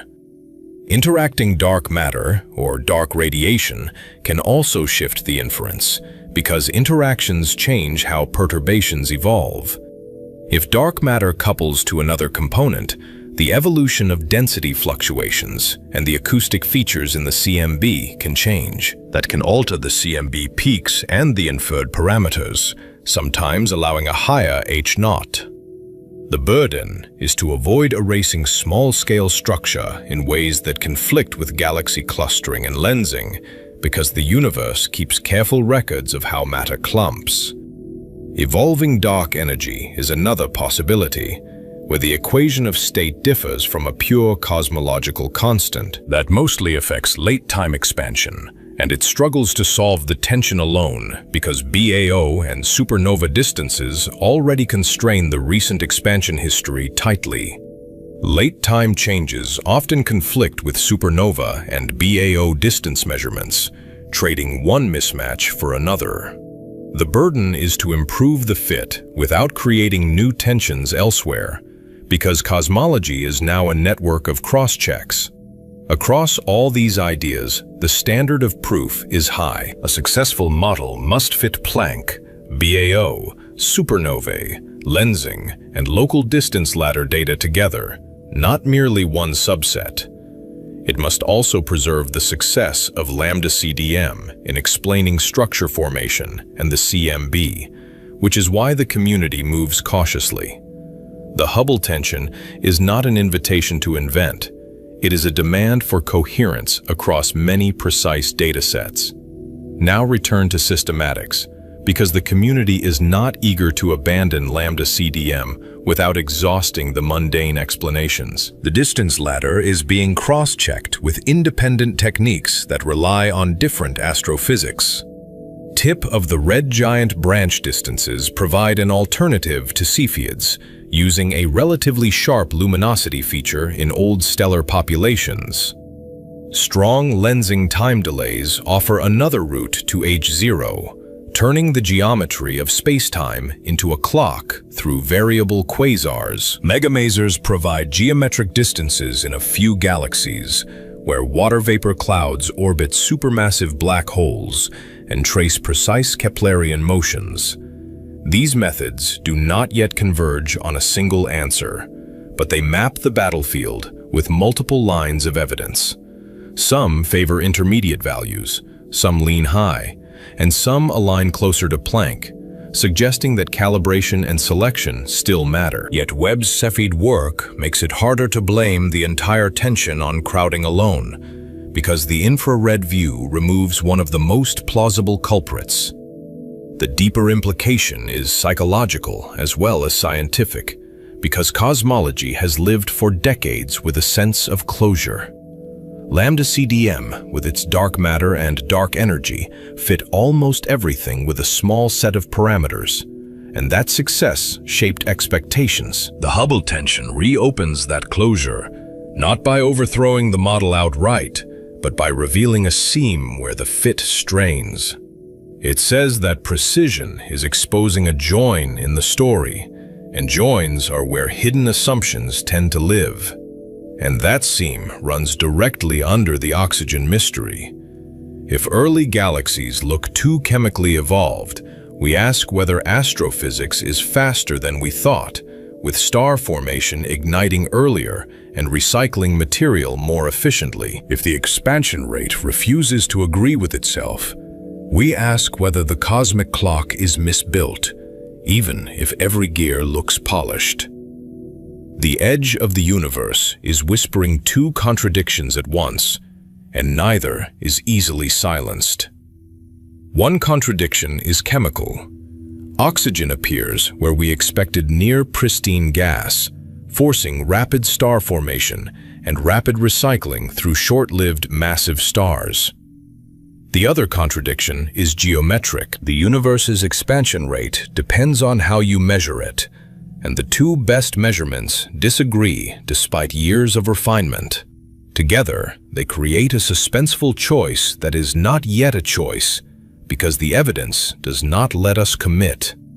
Either the early galaxies are teaching us new baryonic efficiency, while cosmology remains intact and the clock stays as Planck predicts, or cosmology is missing a component, and the early galaxies are the first beneficiaries of a revised timeline and altered growth history.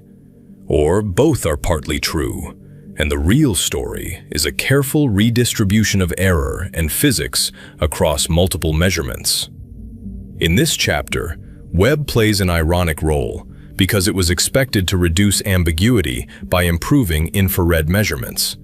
It did reduce ambiguity, but it did not reduce conflict. It tightened the ladder and left the disagreement standing, which is a different kind of clarity. Clarity that sharpens questions rather than answers them. The result is a sharpened question about time, and time is the currency of cosmic dawn. How many millions of years separate the first stars from the oxygen line we claim to see? And how many cycles of birth and death can fit inside that interval? How many mergers and bursts can fit before Z around 14.3, when even a brief pause becomes significant? Whether the universe had more time than we think because the expansion history is different, or whether it used the time it had with startling efficiency. The Hubble tension also changes how we interpret the crowd of early bright galaxies, because abundance is a test of both cosmology and astrophysics. If structure growth must be faster, that pushes on dark matter behavior and initial conditions. And if growth is unchanged, then star formation efficiency must be higher in early halos. Either way, the early universe becomes a stress test of multiple assumptions at once: how gas cools, how feedback regulates star formation, and how quickly halos assemble. Now hold the mystery rather than resolve it. The most unsettling outcomes are still plausible, and the data are still incomplete, which is why the tension remains productive rather than merely frustrating. Webb has made the contradictions harder to ignore, but not yet possible to settle with a single decisive observation. Resolving this requires more than a few deep fields and a few host galaxies. It requires wider surveys to beat down cosmic variance, because a small patch of sky can be unrepresentative at the bright end. It requires better spectra to lock redshifts and line identifications beyond doubt, because one misidentified line can masquerade as a profound discovery. It requires a distance ladder that is redundant across methods, not dependent on one rung that could quietly flex. That next wave is already planned, and it is designed to trade depth for breadth without giving up infrared sensitivity. A telescope designed for wide-field infrared surveys will map supernovae, lensing, and large-scale structure at scale, building the statistical backbone that Webb's pinpoint discoveries demand. It will not replace Webb's depth, but it will multiply the sample size and provide the kind of uniform datasets that precision cosmology thrives on. Enter the Nancy Grace Roman Space Telescope. Roman will survey large areas with Hubble-class resolution in the infrared, producing images that look like vast mosaics rather than narrow windows. It will find thousands of supernovae and measure weak lensing across billions of galaxies, turning subtle shape distortions into maps of dark matter. It will test the expansion history and growth of structure with statistical power, tightening the web of constraints that any solution must satisfy. The oxygen line at the edge of the universe and the Hubble tension in our cosmic backyard are not separate mysteries. They are two ways the universe challenges our conversion from light to time, from observed photons to a narrative of cosmic history. Webb has shown us the frontier and tightened the ruler, and the ruler still does not agree with itself. The next chapter follows the data flood that might finally force the contradictions into a single story, or reveal that the seam runs deeper than we imagined.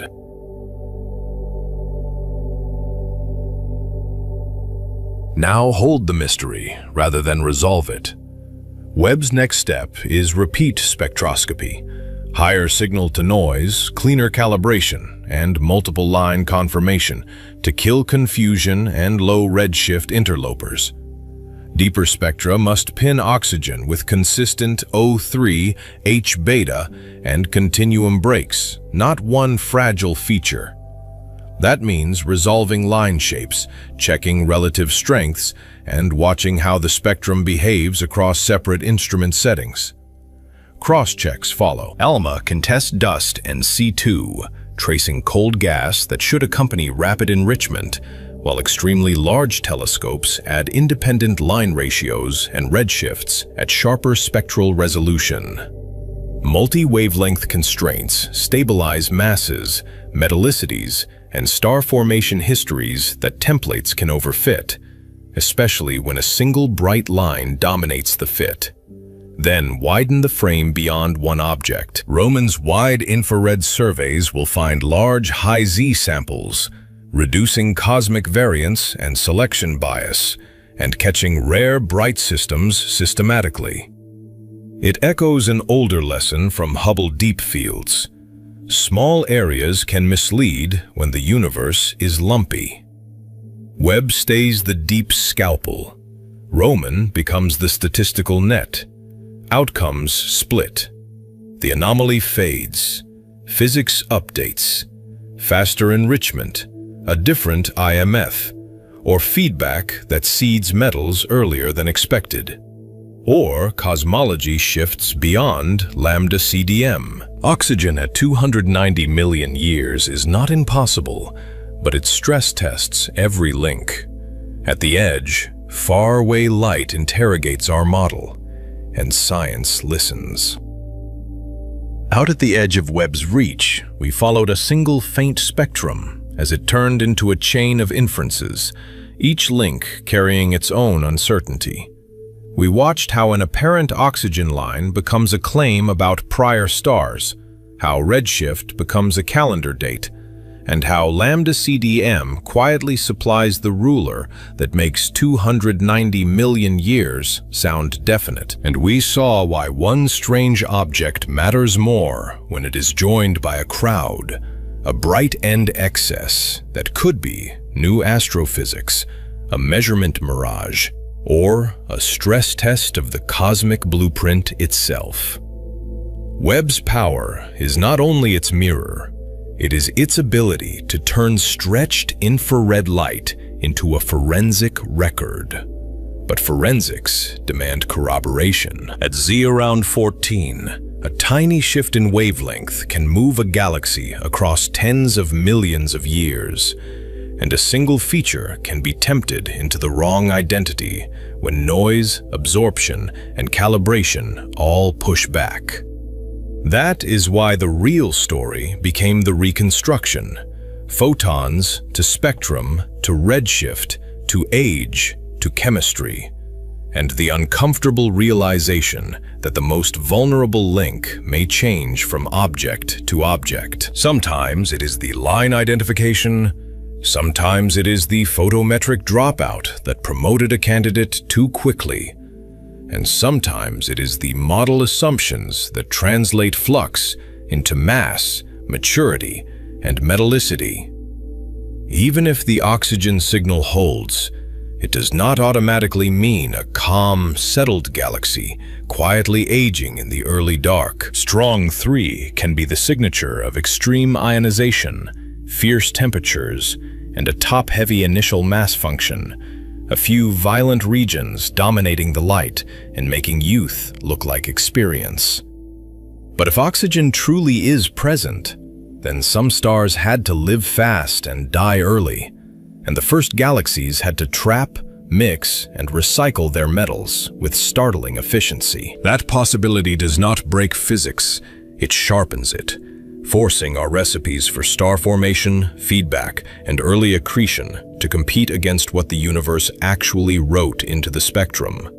And if the signal does not hold, that outcome is not a defeat either, because it tells us where the frontier really is. It tells us how easily selection can favor compact, bursty sources, how lensing models can quietly inflate brightness, and how template fitting can turn one bright line into a whole history. It reminds us that Webb is a deep scalpel, not a wide net, and that the first chapters of cosmic history cannot be reconstructed from a single dramatic frame. That is why the next steps matter. Higher signal-to-noise spectra with multiple line confirmation, independent reductions that agree on the same redshift, and cross-checks from ALMA, extremely large telescopes, and eventually Roman's statistical sweep. In the background, the clock kept ticking, because the oxygen problem is only shocking if the calendar is right. LUM-CDM has earned its status by unifying the CMB, structure growth, and expansion into one coherent story. Yet, coherence is not immunity to revision. Small parameter shifts can soften or sharpen the too early tension. And the broader Hubble disagreement reminds us that our most famous number, the expansion rate, still has unfinished business. Whether the solution lives in better data, better galaxy physics, or a new ingredient in cosmology, the point is the same. The universe is not obligated to be simple just because our model is elegant. So what are we really seeing? An impossible galaxy? A mistaken distance, or a crack in the timeline that sets the age and expansion of the universe? The most honest answer, for now, is that we are seeing a test, where every link in the inference chain must be challenged until only the resilient story remains. If oxygen is confirmed at that epoch, then the first stars enrich the cosmos with breathtaking speed, and if it is not, then the frontier has revealed exactly how easy it is to misread a whisper at the limits of detection. Either way, the troubling question does not vanish. It matures into a better one. Which part of our translation from light to history is still incomplete? At the edge of the observable universe, distance is not just space, it is time, and time is written in chemistry we can barely see. Webb has not handed us a contradiction, it has handed us a clue. And the clue is that cosmology is not a monument, it is a living map, redrawn whenever new light arrives. Watch for the confirming lines, the independent reductions, and the wider Roman samples, because the next decisive discovery may be not a new object, but a new consensus.